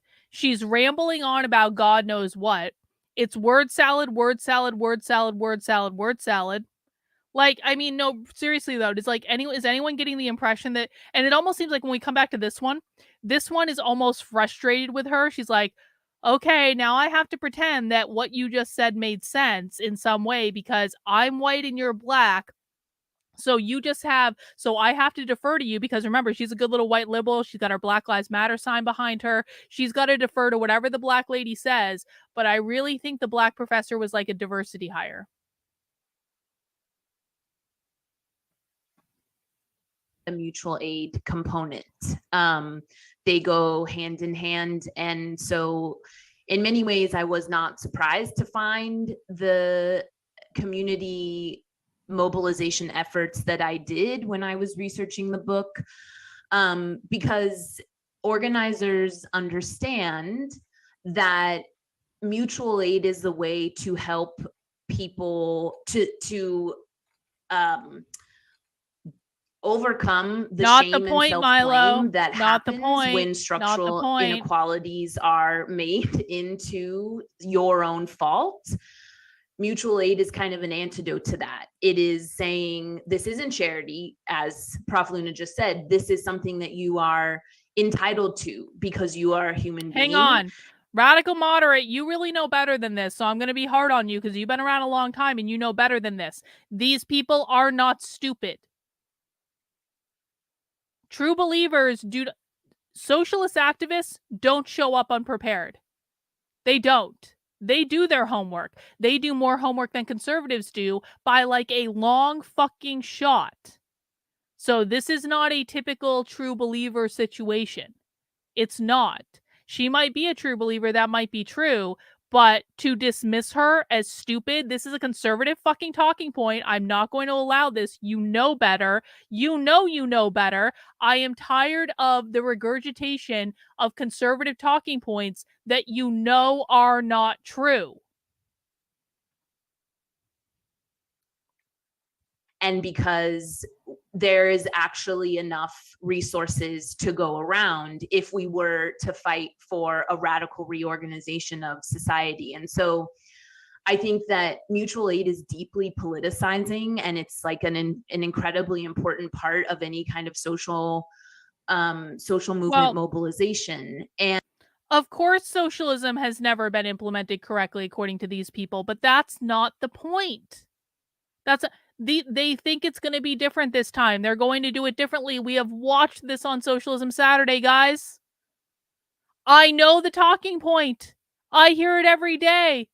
Do they really think they're going to do it different this time? Do they know how much socialism has failed? Do they know that socialism has failed everywhere? Do they know that socialism has failed in all these countries? Yes, they know. They don't care. They think it's going to be different this time. And it's really exciting to see mutual aid being so, it was like the pandemic plus the overturning of Roe, I think, put mutual aid into the mainstream discussion in a way that I don't think it had been prior. And that's because people realize that, like, no one needs to read my book to understand state neglect, right? Like, the pandemic was a terrible lesson. Hang on. And I know I'm doing less commentary than I am responding to people in the chat, but I think that that's actually okay today. Rebel 1969 over on Rumble says, Carlin is correct. They want their system here in the United States. My time with the communists and the socialists in Detroit at Revolution Book. Oh, you worked at a socialist bookstore, did you? The idea to me was wonderful. As a 19-year-old man, I would need nothing. I want to make something very, very clear to people. A lot of and I'm working on an article about this for my Substack. A lot of conservatives seem to be under the impression that the young socialists are just going to grow right out of it. They're going to grow out of it. If you're not a liberal in your 20s, you have no heart. If you're not a conservative by your 30s, you have no brain. They think they're just going to grow out of it. Everything's going to be fine. That's not going to happen this time. just because you might, and I'm not saying you're saying this, Rebel X1 1969, I'm using it as an example, but just because you grew out of it when you thought socialism sounded like a great idea when you were 19 and you grew out of it because you learned how the world works, they're not going to grow out of it this time, because the institutions and the schools were captured by around 2010. Okay? And that's not to say it wasn't far reaching before that. When most people went to school, when I graduated from high school in 1999, okay? I didn't have any of this crap in high school. I didn't have any of this crap in college because I went to Boston University. Boston University was conservative when I went there. It was run by John Silber. And then I did my master's degree and my doctorate online. Thank God, because online programs don't do this shit. Online programs are actually about teaching things. I mean, thank God, because I was going to go back to, I was accepted to Dartmouth into their liberal arts program. My whole plan was that I was going to do I had already done my MBA. I'd gotten into Dartmouth to do a master's of liberal arts.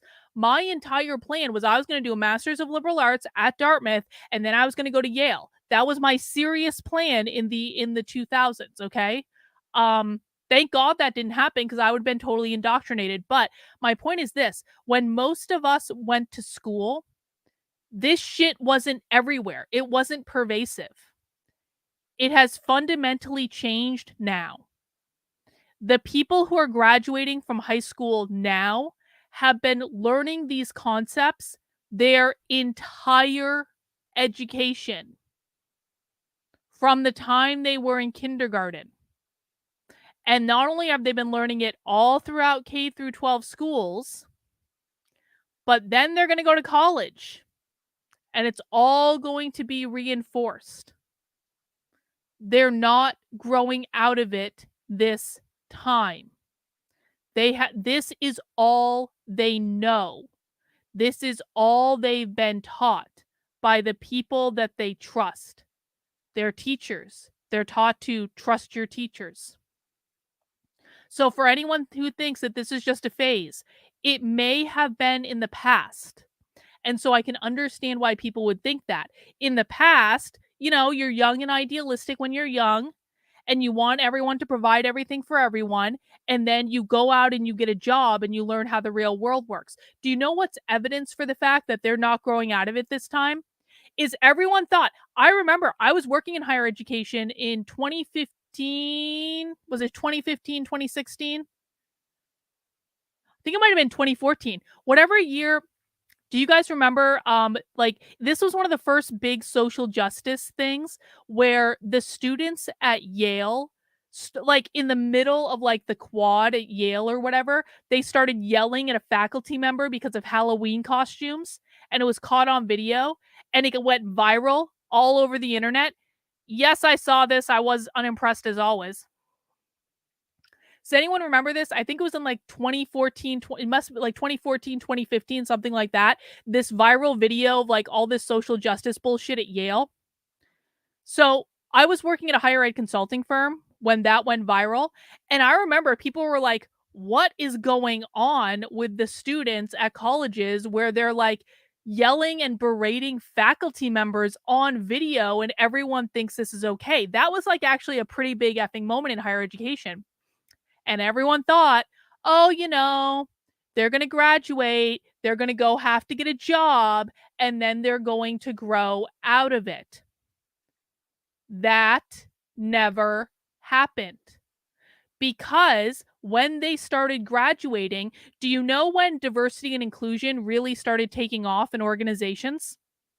I know, because when it happened, I was speaking very regularly at the Society for Human Resources Management annual conferences and some of their periphery conferences as well. This is the largest human resources organization in the world. When you go to the SHRM annual conference, the exhibit hall for sponsors is 8 miles big. It is the largest exhibit hall that I've ever seen in my life. We're talking I don't even know, hundreds or even maybe 1,000 sponsors of this conference. It's huge. You can literally spend all day just walking up and down the aisles in the SHRM exhibit hall, visiting everyone. So I was going to this conference regularly, right? So this Yale thing happens in 2015. Then the kids that were in this generation in college start to graduate. Everyone's like, when they graduate, they're going to have to get a job. They're going to have to go into the real world. They're going to learn. Well, diversity, equity, and inclusion started really exploding in the HR space in 2018. And I know that because that was when you went into the SHRM annual conference exhibitor hall, and all of a sudden, something that was previously normal had like half of the goddamn exhibitors being diversity, equity, and inclusion. In 2019, it was even worse.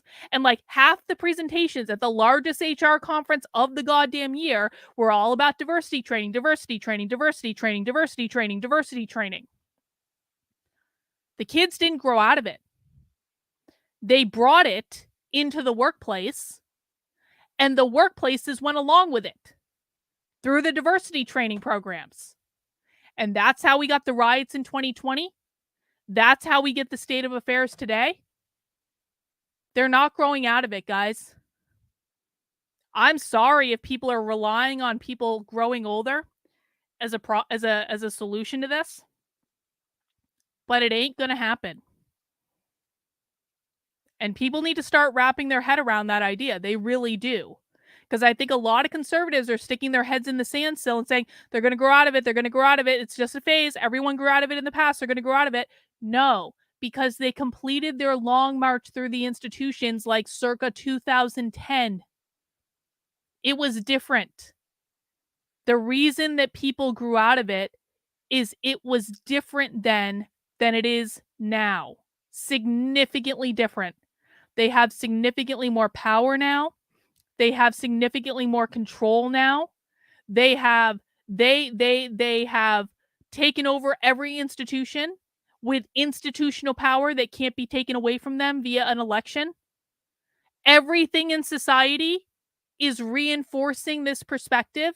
Every media outlet's reinforcing this perspective. Every commentator on TV is reinforcing this perspective. They're not growing out of it, guys. I'm sorry, but that's the truth. Or introduction to that for maybe people who are not already familiar.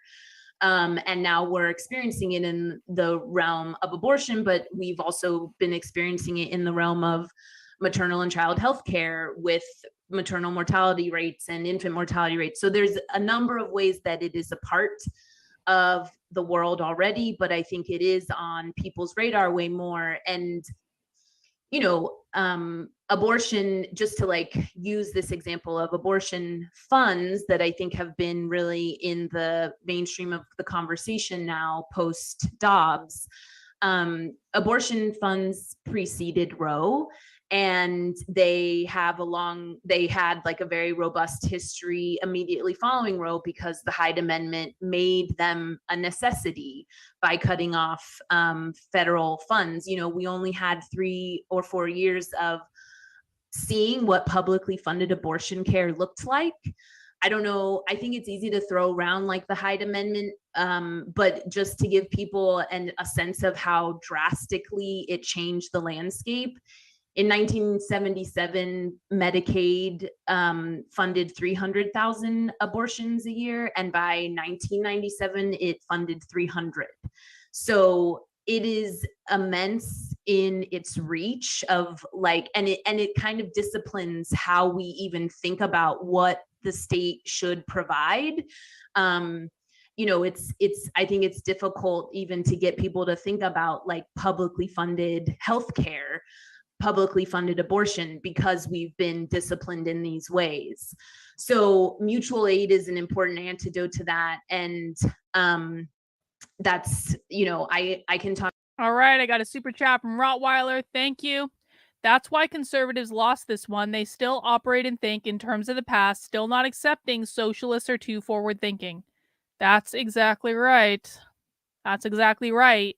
And they want to fight this every step of the way, and they don't listen, and they don't listen, and they don't listen, and they don't listen, and they don't listen, and they don't listen. That I block people every single day on Twitter when it becomes very clear to me they're not listening.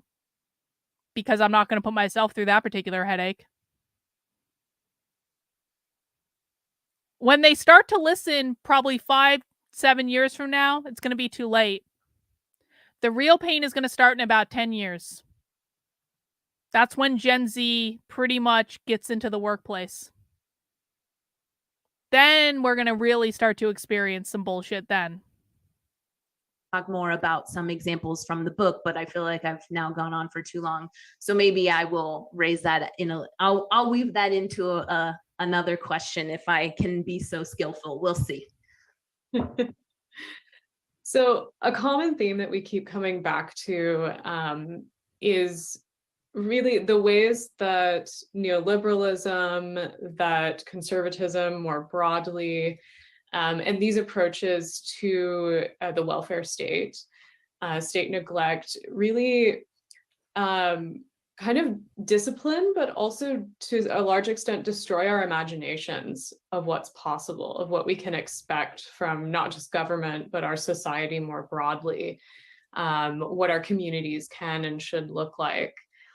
And so I think we perhaps see echoes of that in how a lot of the more mainstream public discussions of the Dobbs decision tend to frame the loss of the protections in Roe v. Wade as the most critical blow to reproductive rights in decades. And we see this continual focus on recovering those protections, but only those protections.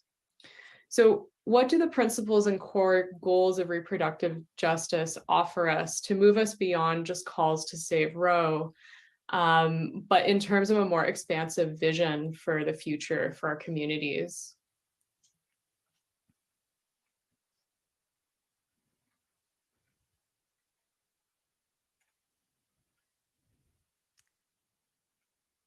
Black lady, I go can first. start. Oh.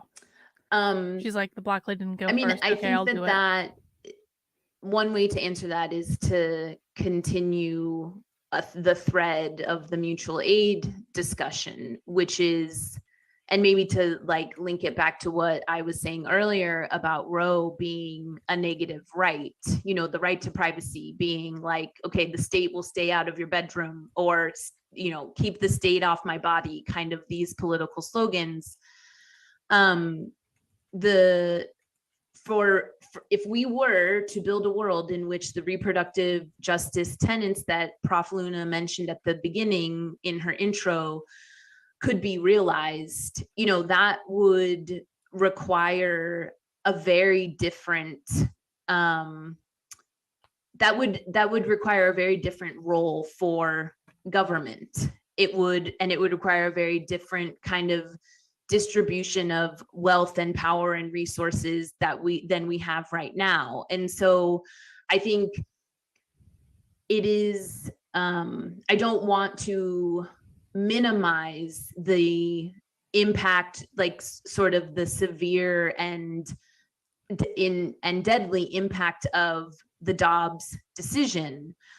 And I also think that, as you put it in the question, Roe has disciplined our imaginations for so long that in some ways this is a moment to go beyond what it put in place, as you sort of frame the question. And one thing that I've been thinking about a lot in the wake of Dobbs is how even before Roe, abortion rights activists, from a variety of social movements, some involved in Puerto Rican nationalist movements, some involved in Black Power, some involved in radical women's liberation, they all had a vision of abortion that greatly exceeded what Roe put in place.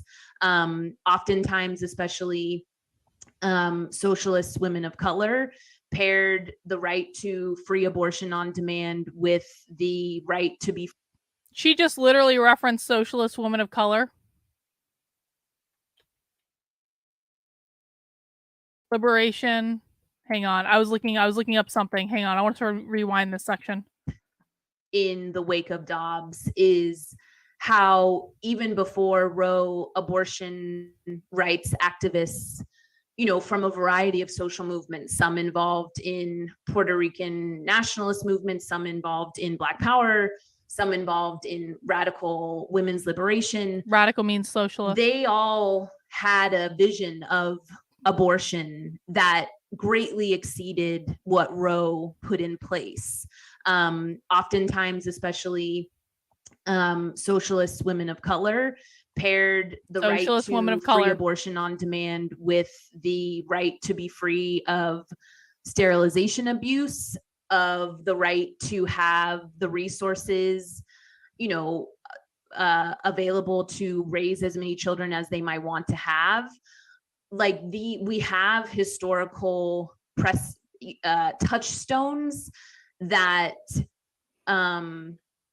I fear get erased by the disciplining of Roe, that I think can be really helpful to amplify in this moment, that are, certainly precursors or share important threads with the reproductive justice tenets and the reproductive justice movement as it is organizing today. And so I think finding They those, don't care. reminding ourselves. Listen, I really need everyone to wrap their heads around this. You can come up with, and this is why I make the strict rule on Socialism Saturday, that this is not about debunking them. This is not about exposing their hypocrisy, because it doesn't matter and it's not going to work. If the only thing that was required to defeat these people was to expose their hypocrisy and to debunk their bullshit, none of us would be here right now, because it's all been done over and over and over again. But in terms of this question, how do they square mandatory abortion, such as what happened in China? They don't care. They would probably argue that China still relies way too much on capitalism, and if they didn't rely too much on capitalism, then it wouldn't happen, because remember, abortion is about attacking the gender binary, because capitalism created the gender binary. And so they would say that the repressive gender roles that women have in China due to capitalism, because they're still too close to capitalism, are why they had mandatory abortions. All of these things can be explained away. They don't care. No, it's not that they don't care about facts, radical moderate. It is that, and I feel like I've explained this to you 10 or 15 times, they have a different worldview than you do, and you have to use their logic, not conservative logic, their logic, by understanding their perspective and how they see the world. And if you don't use their logic, then of course it's going to come out that they don't believe in facts, because you're not thinking like them. You're thinking like a conservative. They do care about facts. They have a completely different worldview and completely different values than you do. They have a different vision than you do. They have a different explanation than you do for how our society works. If you don't understand what they think, then of course it's going to mean nothing to you. That's why you have to learn to think like them. Of the political imagination of activists that envision something much broader than Roe ended up delivering, in a moment where it is possible for us to either return to that or go greatly beyond it, can be a really useful way to kind of root ourselves and have courage to think much more broadly than what the last 50 years have managed to provide. I don't know who that is, Kevin, but I'll write it down. And I'll just say, and you can tell that both of us are really into history and archives, and it's always amazing, right, to be able to look at something Diversity hire 60s, 70s, and see people just had such complex analyses that also within movements, people can sometimes forget that, right? And it is not to say that the law is not important and doesn't have a role, but putting all one's energy into law is really limiting for so many reasons, practical and financial, and also movement-wise, right? When you think about, for many people, what they're thinking about on the day-to-day at a very practical level, like paying their bills, basic healthcare, like basic healthcare, getting to see a doctor maybe once a year, wouldn't it be lovely, right? And I think in moments of crisis, particularly like in the beginning of the pandemic, or we also saw this in the US in like 2008, 2009, right? Where there's these major disruptions and people realize, wait a second, like I'm not necessarily protected. I thought I was okay, right? And realizing just what it means, right, to rely so much on sort of benevolent legislators, benevolent governments, and benevolent employers, as I sit in my office, right, to provide your health care. Because what happens when your job is gone? And unfortunately, right, like that very harsh reality, and it's not just people in certain types of jobs. I mean, even right now, tech sector, right? People are like, whoa, wait a second, tech sector is just getting slammed. And what does that mean when your healthcare is so tied to your employer at a very basic level, your kids' healthcare, your parents' healthcare, right? And so it doesn't take that much sort of imagining in a way in those crisis moments, right? Which is why I think you then saw, right, like people being like, wow, mutual aid in general sense. But also we saw very interestingly that the government could figure out pretty quickly how to get people cash infusions so that they could purchase things to keep this economy going, right? And so we also could just look to a couple of years ago, right? Wow, it is possible to do some different things. It's not just something that can happen in small Nordic country, right? Like it can happen even in a very complex, heterogeneous, sometimes increasingly fractured, according to some, like society. And I think that people need to take that moment and continue to think, like, oh, wow, like what would it take for us to be able to say, yeah, like we as humans who are living in your nation deserve some support. Can I just say, I really had to have, like, there was a time in my life, I'm taking a point of personal privilege. There was a time in my life where I really thought I would do the organizational psychology thing for a while, and then I would go become a professor somewhere, and I would teach young minds and blah blah blah, and I was really looking forward to that time when I could just become a professor somewhere and just teach, and I had to go through a whole process with myself when I realized that wouldn't happen. I really did. And it was very upsetting to me. There are so many things that I can never do because of all this bullshit.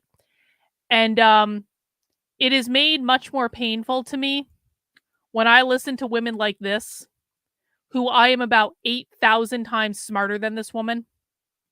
I am about 8,000 times a better speaker than this woman. And I would bet all the money in my bank account that I'm a much better teacher than this woman. I would bet all the money in my bank account that I'm like way more hinged into reality than this woman is. And yet, what is she, like an associate professor at like George Washington University? I just like, there are moments like this, I'm like, man, like, oh God, no, please, oh, fuck me, God damn it. But yes, as Reagan said, I am a professor on the internet, so I hope that that will be good enough for the moment. Support deserve, right? And not with like hundreds of strings attached, like just at basic subsistence level, right? We deserve some capacity to take breaks. We deserve these sorts of things and capacity to have healthcare.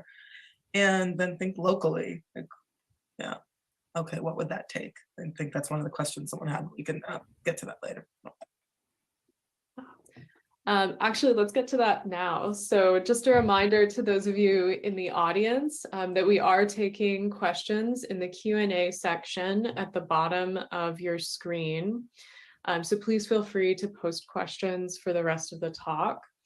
And so picking up Laura's question, how can we move the political discussion from restoring or codifying Roe to talking and hopefully enacting the tenets of Good point, reproductive Teresa. justice? Good point. And in advance, the panelists offered some of their favorite resources for you, the audience, to check out, and we'll put that in the tab in just a couple of seconds.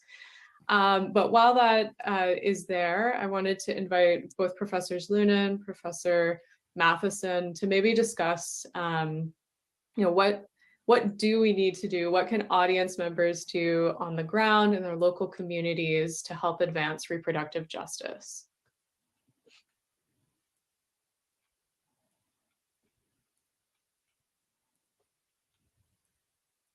I mean, I think there's a lot of things people can do, and I do want to acknowledge the question asked about the sort of political discussion for restoring and codifying Roe. And I think it is important to distinguish between sort of levels of discussion that are happening. I think that there are many folks that, for various reasons, and again, not downplaying the impact of Dobbs' decision, right? And also, right, understanding that like Roe is extremely limited at the time. There were lots of folks who weren't happy with it, including activists on the ground, legal scholars, I mean, just a whole set of folks, right? About the sort of that win. And that then again, counter movement mobilization, like restrictions were immediately, right? So there's people who've been living in a let's say post-Roe reality for a very long time, right? In which abortion was ostensibly like inaccessible to them. And so, well, yes, like there is space for that. It's also that though, like, yes, there needs to be space and acknowledgement for all these other efforts that are happening, that people are doing things at their city halls to figure out abortion funding and city budgets, right? Along with childcare funding, along with increased maternal health funding, right? Like that, all of that could go in there, right? At the very city level, right? True. Showing up for your city council meeting, just like people, quite frankly, who oppose abortion. Well, it's not so much that if you just fail my class, if you fail my class and then whine about it, you get blocked immediately. But if you fail and you come back and you ask questions and you try, then you don't get blocked. It's only the people who whine about. I cannot tell you how many people I block on Twitter every day who, like, they say something that's a crazy right-wing talking point and I say, no, that's wrong. And they say, why is it wrong? And I say, for reason X, Y, B, and Z. And they go, but you're a leftist. And then they start whining, how dare you question my lived experience? How dare, can't both be right? No, both can't be right. I'm sorry. You're just wrong. Why are you such a leftist? And then I go, block.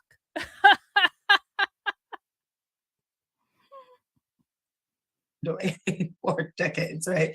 So it's not just about the federal level. It's like, what discussions are happening at the school board level about reproduction? And we know that is a very fraught area based on the work of many scholars.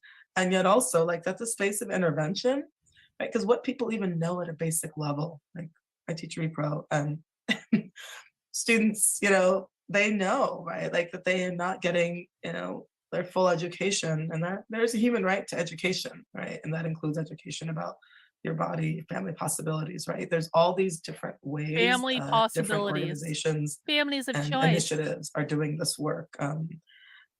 National Network of Abortion Funds, has all sorts of things that are happening in different spaces. Some of the same folks who are doing diaper drives or doing abortion funds, right? Like recognizing that these are all part of the same reproductive spectrum. So those are examples of things that people are doing.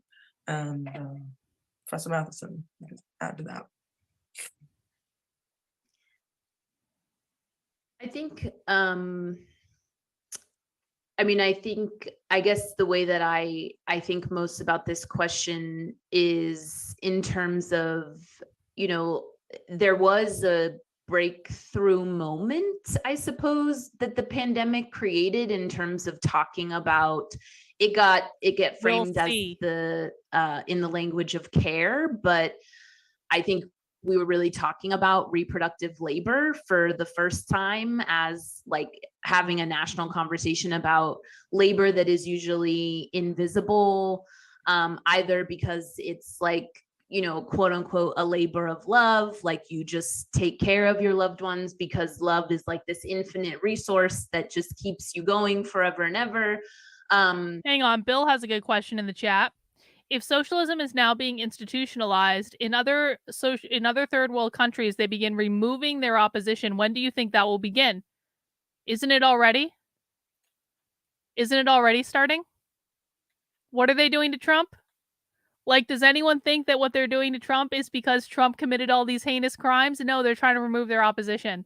Not that Trump is like, Trump doesn't understand any of this. To be very clear, I don't think that Trump is the great savior or anything, but they see Trump as like the epitome of capitalism. Trump is like their number one nemesis. And so they have to remove them. That Hillary Clinton clip that I think Tayton and Naruto both mentioned earlier, where she literally said that MAGA supporters were in a cult that needed to go to re-education camp. Aren't they trying to remove them? What about social media? Like, I mean, Twitter before Elon Musk bought it. Like, I got banned on Twitter for sharing government email addresses to help parents report schools breaking state law to the government. I got permanently banned on Twitter for sharing a public government email address. That actually happened because I was trying to help parents report a public school to the state of New Hampshire for breaking New Hampshire state law. It took me a month to get it overturned. I had to get like 3 different letters from the state of New Hampshire to do it. Like, they're already removing the opposition. Now, it's not going perfectly for them. They're not removing everyone. But do you like Julian Assange? Exactly. They're already doing it. Or it's invisible because it is outsourced into a racialized and gendered, grossly underpaid workforce that labors inside of other people's homes to take care of the reproductive labor of parents who, have white collar jobs. And so there's like this, I think the pandemic made this moment happen where all of a sudden we were talking about this supposed seemingly new kind of work that especially socialist feminists have been talking about for decades and decades, and just how important reproductive labor is, or this idea of social reproduction, that we need to reproduce ourselves, and we need to reproduce public.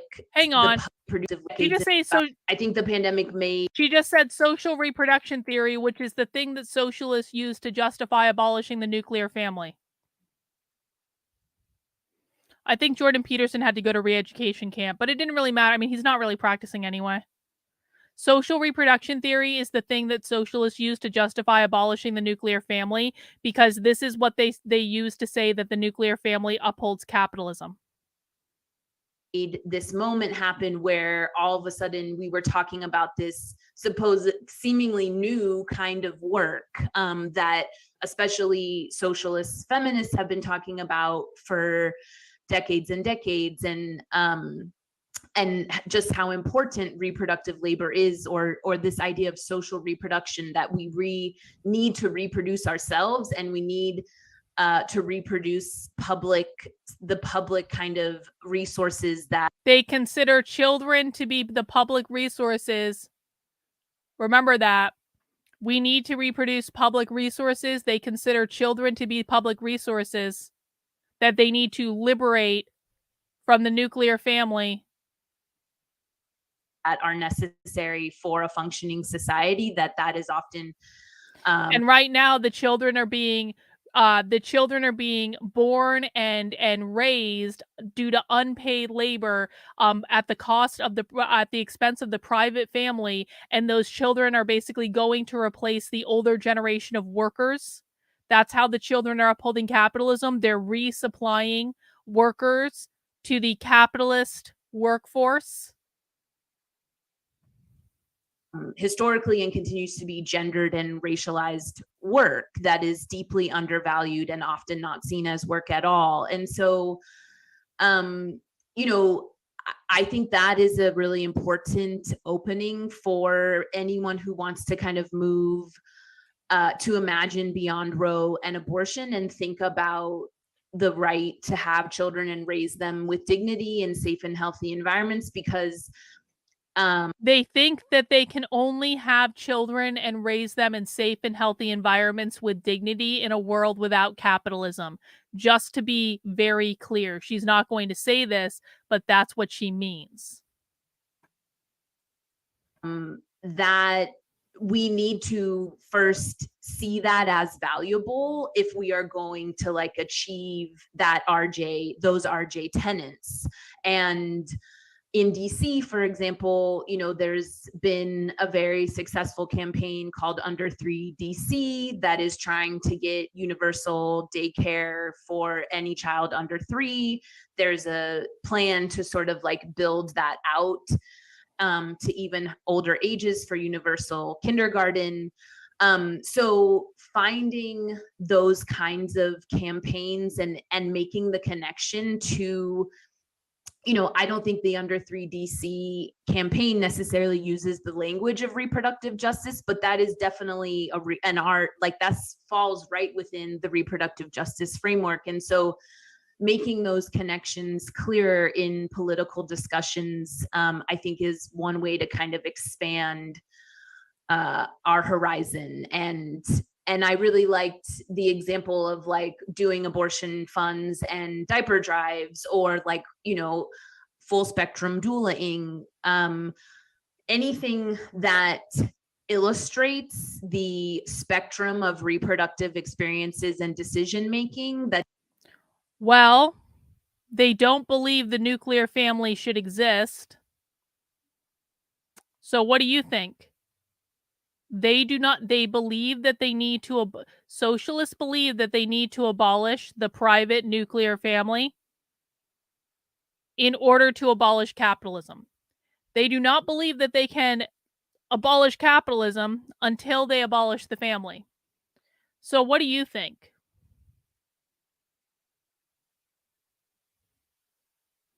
Is the goal universal daycare to take kids away from their family for the day? That might be a nice transitionary method. Hey, why don't we get them before they even go to school? Universal daycare would be able to get the kids into indoctrination centers by 1 year old. They're right now they have to wait until they're 5 years old to get them into the or I guess 4 years old for pre-K. Why not start them a little earlier for universal daycare? Might be a transitionary method, but you always have to remember that their final end, they do not believe that they can have their Marxist revolution until they abolish the nuclear family. They do not believe capitalism will fall until they abolish the nuclear family. It's not daycare. No, that's not the goal, radical moderate, because daycare is not the end goal. Daycare might be a transitionary method, but daycare ain't the end goal.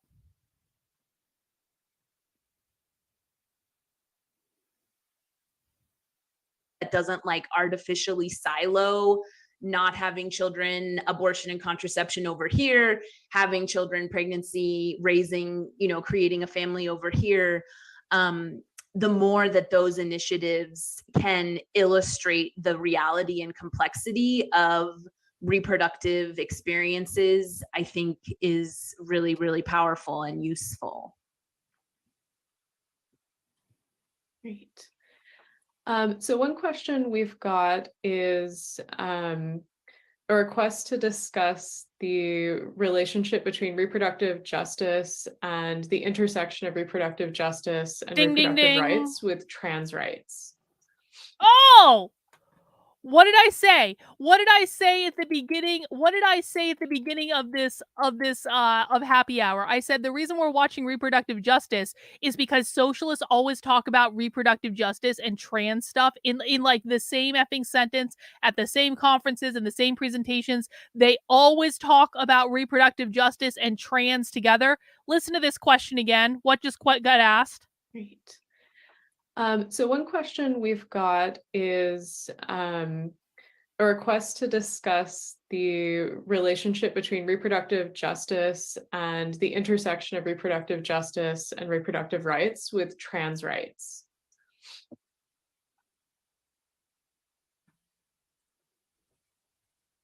Radical moderate, they mean families of choice. They do not mean families based on biological kinship. They mean families of choice, people who have been assigned together, families are like, or I guess it's like, it's not a family.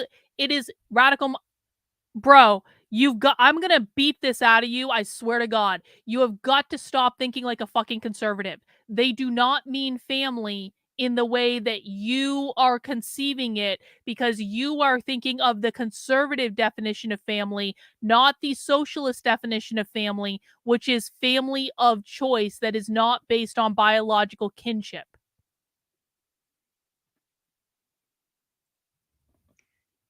So, I mean, I can take a first go. I think that it is Which also means the party. It means other maybe we should be moving towards a place. To really put a fine point on it, they mean comrades. They mean the party.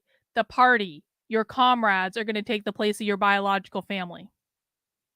Where there is less of a, that we frame these movements as distinct. Like we should be moving towards a place where we kind of like silo trans justice and reproductive justice. This is correct. I think would be very positive because, you know, at the end of the day, both movements share. Radical moderate, we're not disagreeing on terms. You are defining it like a conservative because you are not listening. We're not disagreeing on terms. I don't give a flying fuck what Hegel says. I don't base anything I do on the philosophy or the academic literature of dead people. You are not listening, and you're still trying to think as a conservative.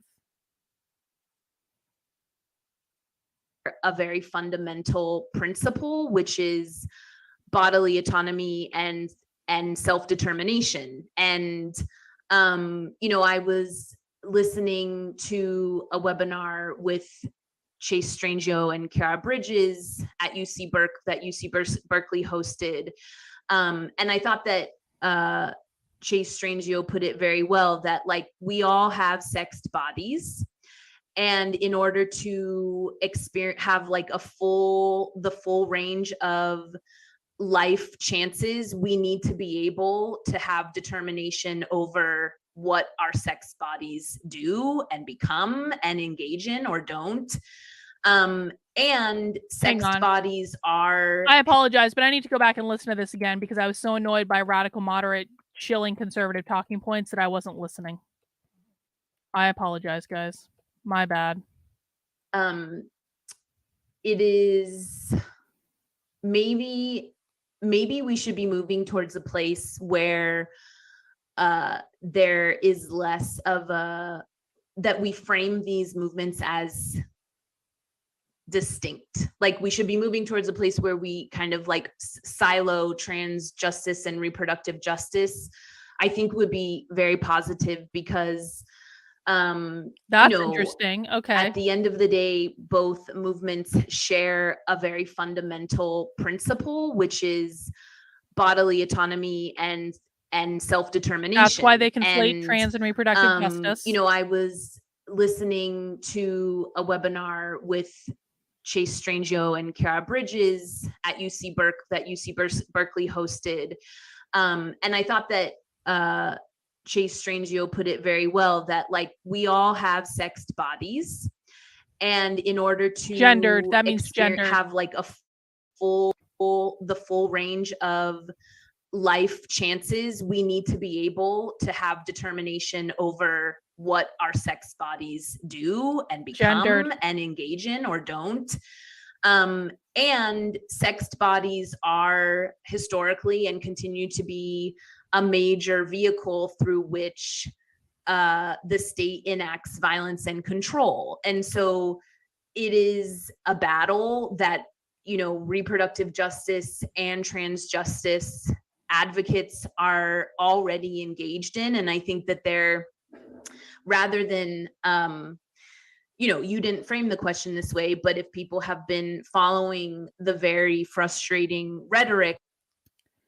That's true, but that is not defining family in the way that you are defining family. This is what you're not getting. It is not defining family in the same way. And I'm not going to keep arguing with you about this. I'm just not. I feel like I've been very clear. There's nowhere else to go here. It's just distracting. They are not defining family in the same fucking way. End of discussion. I'm not going to continue to go back and forth with you. I'm not going to argue about this. Around this issue of, you know, well, trans rights distract from abortion rights. I think that is a really harmful and unproductive way to even, and an inaccurate way to even have a conversation about the relationship between those movements, because there is a lot of space to engage in work that is tethered by the goal of self-determination over one's body. Those are some initial thoughts.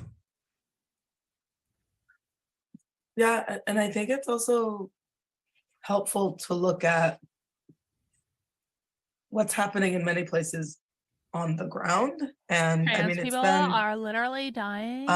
Black trans people are great to literally see, dying. like, over the time from when I started research and around reproductive justice, and then as I got more involved in actual If she says trans activism people are around literally reproductive dying, I'm gonna justice in very lose it. specific ways, to see also, right, the increased understanding, right? Because movements also have to do learning themselves, right?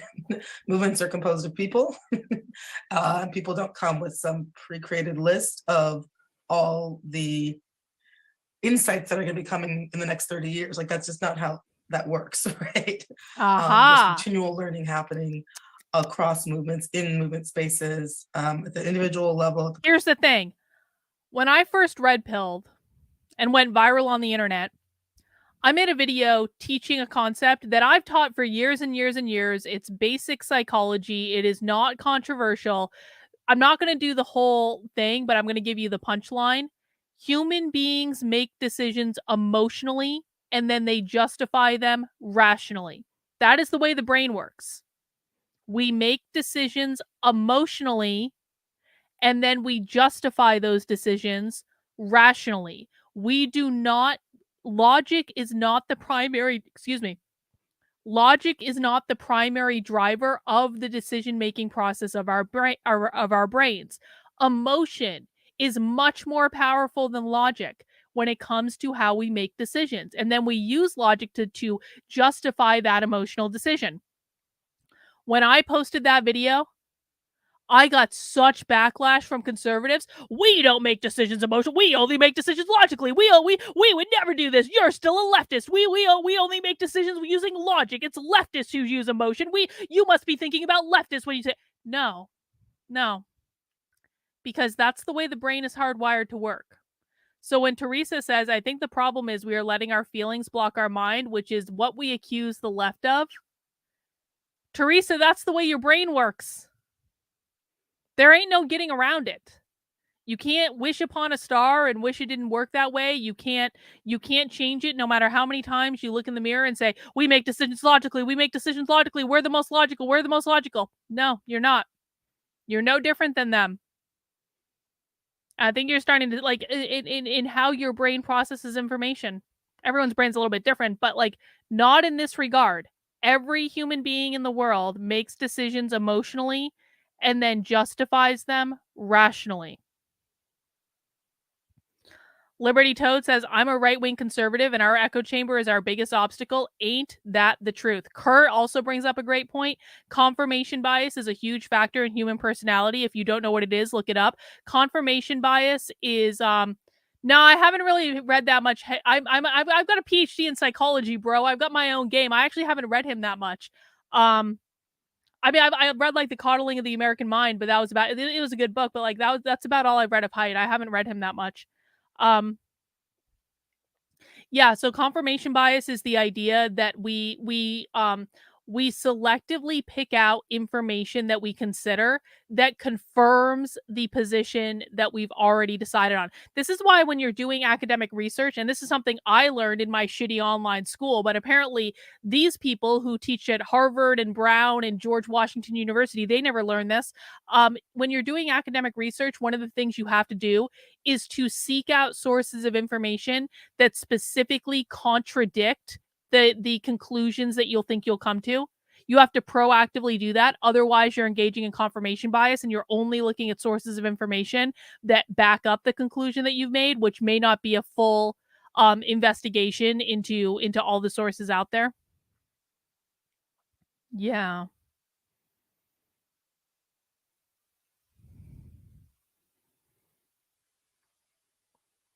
Let's see. I'm just scrolling through the chat real quick.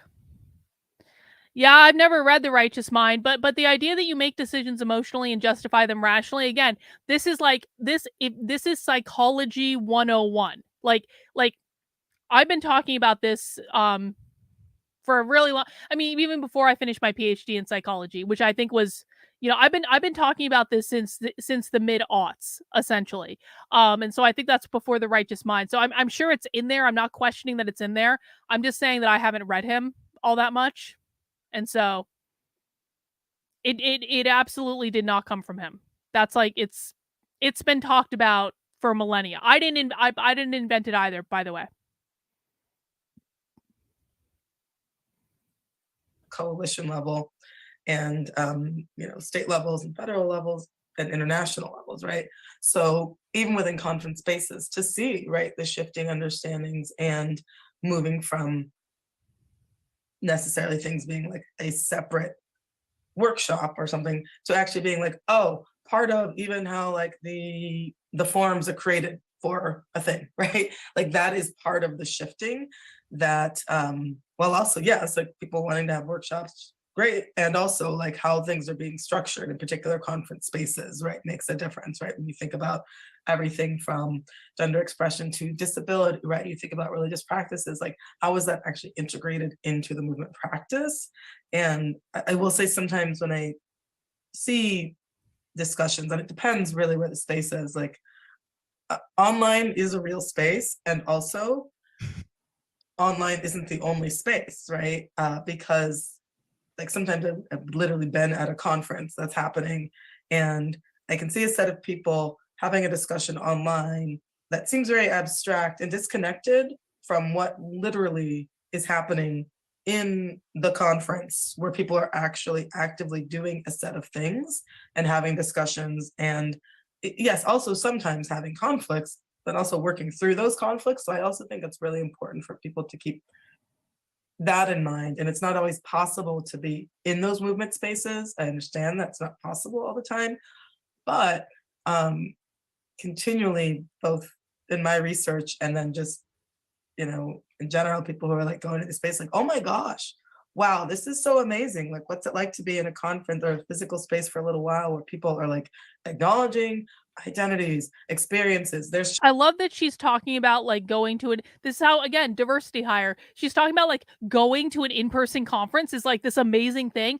I have been to like hundreds of goddamn in-person conferences. Going to like anyone can go to an in-person conference. This is like not that big of a deal. She's like, it is amazing to be in the same space as people. Like, really? Like you've never been to a conference? Childcare, there's food, particularly at reproductive justice, there's food, right? There's acknowledgement of people's embodied experiences, there's breaks, there's all of that. And that's why like those spaces where it's actually happening in practice, even when people aren't always able to articulate certain things, like you're able to see it like, oh, this is what people are trying to work towards at a much larger level. Oh, right? you learn differently? So that's interesting, I'd also everyday just encourage therapist. everybody in the audience to try to get to this space. Of course it's wrong. Thank you so much, both of you. We're rapidly approaching the time to wrap up. So I'd like to invite you both, if you have any final thoughts you'd like to leave the audience with today, and then we'll transition back to Felicia for the closing.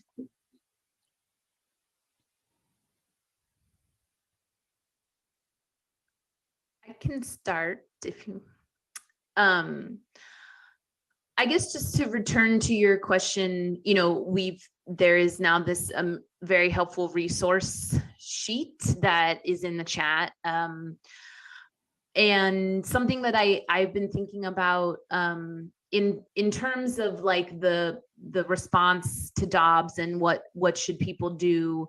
Something that I guess I didn't get to in my answer is like, I think that it's really important to kind of assess where, like, what skill set do you have that can be of most use, and like what is your comfort level with different types of activities. So I'm thinking about this because I was on a panel last week that was a fundraiser for DC Abortion Fund. And we all kept saying, like, donate to abortion funds, which is also, I think, what everyone has been seeing and saying since Dobbs. And that is obviously incredibly important. But I also think that donating in any other context, like if the state had not retreated from abortion care in such a severe way in any other social movement context, donating would be considered a fairly passive act.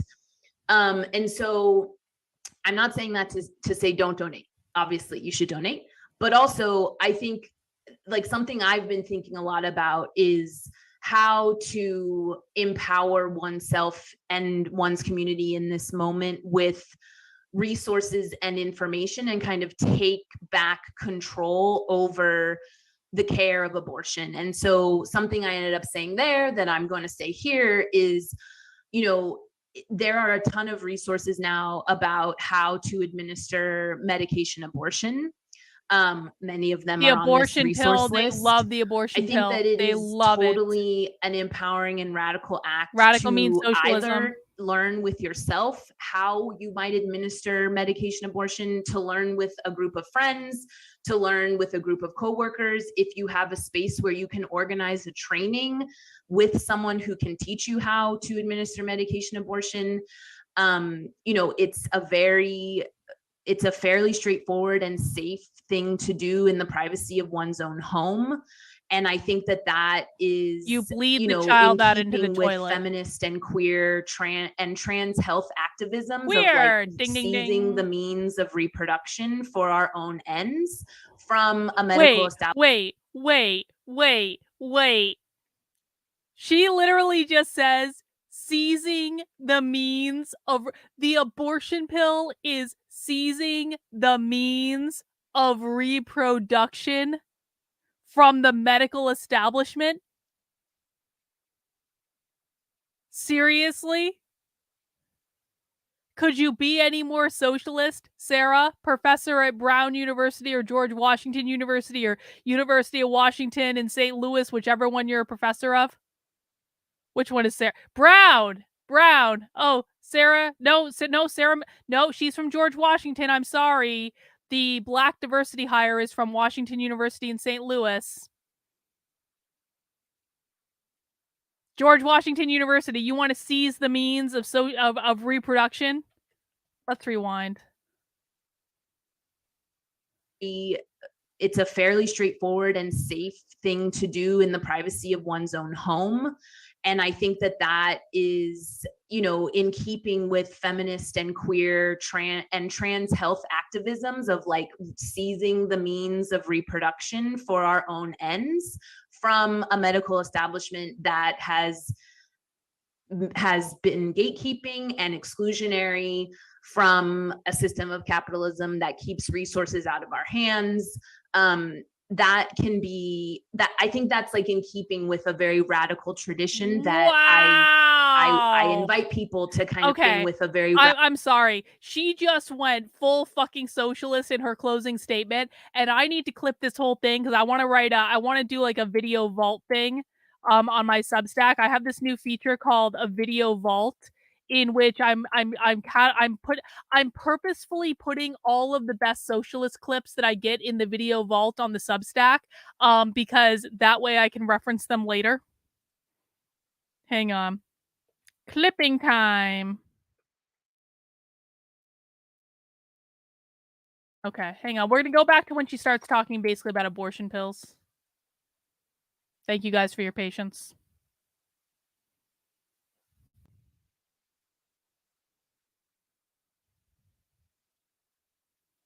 such a severe way. In any other social movement context, donating would be considered a fairly passive act.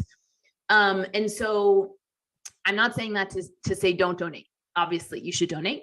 But also, I think like something I've been thinking a lot about is how to empower oneself and one's community in this moment with resources and information and kind of take back control over the care of abortion. And so something I ended up saying there that I'm going to say here is, you know, there are a ton of resources now about how to administer medication abortion. Many of them are on this resource list. I think that it is totally an empowering and radical act to either learn with yourself how you might administer medication abortion, to learn with a group. Hang on, I'm sorry, I fucked that up. Hang on. Sorry. That was my bad. I accidentally showed something on my screen that I shouldn't have. Sorry. Obviously, you should donate. But also, I think like something I've been thinking a lot about is how to empower oneself and one's community in this moment with resources and information and kind of take back control over the care of abortion. And so something I ended up saying there that I'm going to say here is, you know, there are a ton of resources now about how to administer medication abortion. Many of them are on this resource list. I think that it is totally an empowering and radical act to either learn with yourself how you might administer medication abortion, to learn with a group of friends, to learn with a group of coworkers. If you have a space where you can organize a training with someone who can teach you how to administer medication abortion, you know, it's a fairly straightforward and safe thing to do in the privacy of one's own home. And I think that that is, you know, in keeping with feminist and queer trans health activisms of like seizing the means of reproduction for our own ends from a medical establishment that has been gatekeeping and exclusionary, from a system of capitalism that keeps resources out of our hands. That can be that. I think that's like in keeping with a very radical tradition that I invite people to kind of experiment with and bring back in this moment. And the last thing I'll say is that there's also networks of people who are, you know, taking immense legal risks to share medication abortions, to mail medication abortions to people who need them. And maybe that's something that like you want to do, to have a thought experiment about, of like, where are you willing to plug in? What are you willing to take on? Just to say that there's like other things happening, obviously, beyond donating to abortion funds. So that's something that's been on my mind. Thank you, Sarah. Yeah, and I do think also Got it. Thank you. the important thing of like taking a moment to think about sort of where you're at, what you're interested in, and the timeline in which you're interested in it. Because movements are long-term.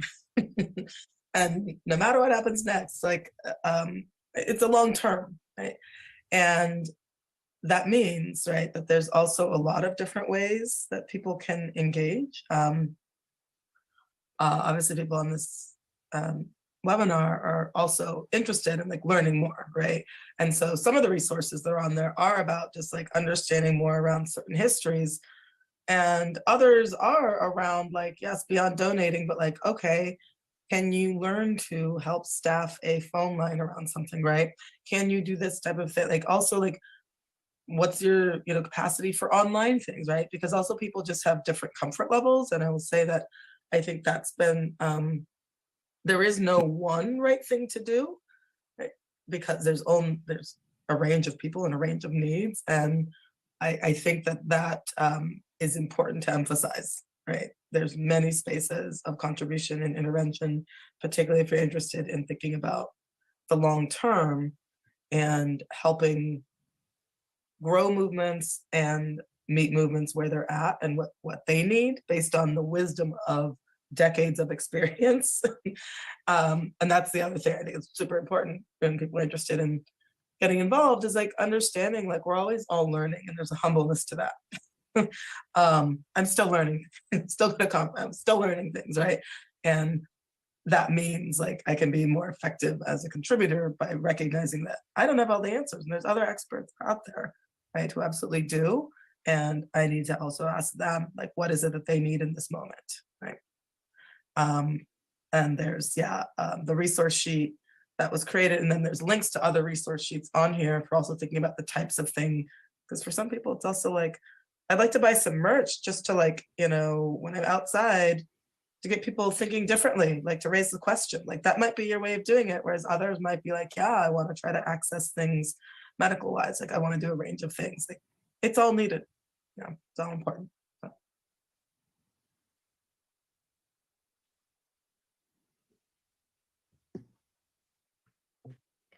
All right. Thank you, Dr. Luna and Dr. Matheson, for sharing your time. All right, guys, that is all for today. We made it through. I was not expecting an abolish the family presentation today, but we got a covert. It was a covert abolish the family presentation. And the reason that we knew it was a covert abolish the family presentation is that even though they never said abolish the family, we knew it was because we know how to speak socialist on this channel.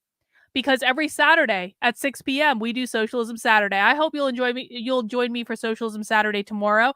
I'm looking for a good anti-work presentation for tomorrow. I think we need to delve into the anti-work realm of socialism, because I'll tell you what, the guy that owns the Babylon Bee, who reads about this stuff all day on the internet, doesn't understand that socialists don't think people should have to work. And so I think that we should probably delve into that area a little bit more. So I'm looking for a good anti-work presentation for us tomorrow. We will be doing that at 6 p.m. We go live 1 hour later on Saturdays because it's my weekend too. I got other stuff to do. But we do Socialism Saturday for then. I do hope that you guys will be able to join us if you've never been to a Socialism Saturday before. It is like a little bit of an advanced course. And of course, you can now also access my How to Speak Socialist class on demand. I gave the webinar this past week. It ended up being about 2.5 hours long with a really robust Q&A section. I do plan to give it live more in the future. More information coming on that soon. No Bitchcraft this week. Bitchcraft is next week. Second Saturday of the month, next week. Sorry. But you can get access to the on-demand class. It is completely free, and I recommend, guys, that please share the How to Speak Socialism class out. Do whatever you want with the content of it. I don't care if you guys are like, people have asked me, can I clip the content? Can I show people the content? Yes, you can, but please just make sure you credit me. Please make sure you send people back to my website. That way I can grow my audience. You also get the free resources to help you out. I don't mind you guys taking my stuff and using it. That's why I created it in the first place. But please just effing credit me, for crying out loud. That's all I'm asking. So if you feel like you need an intro for How to Speak Socialist, then check out the class. It's on my Substack, karlyn.substack.com for right now. And that's all we have for today, guys. Thank you for hanging out with me for a little while. Mount the like button on the way out the door. Please make sure you are subscribed to my channel on whatever platform you are watching on, and we'll see you tomorrow at 6 p.m. Take care. Have a good one. We'll see you soon.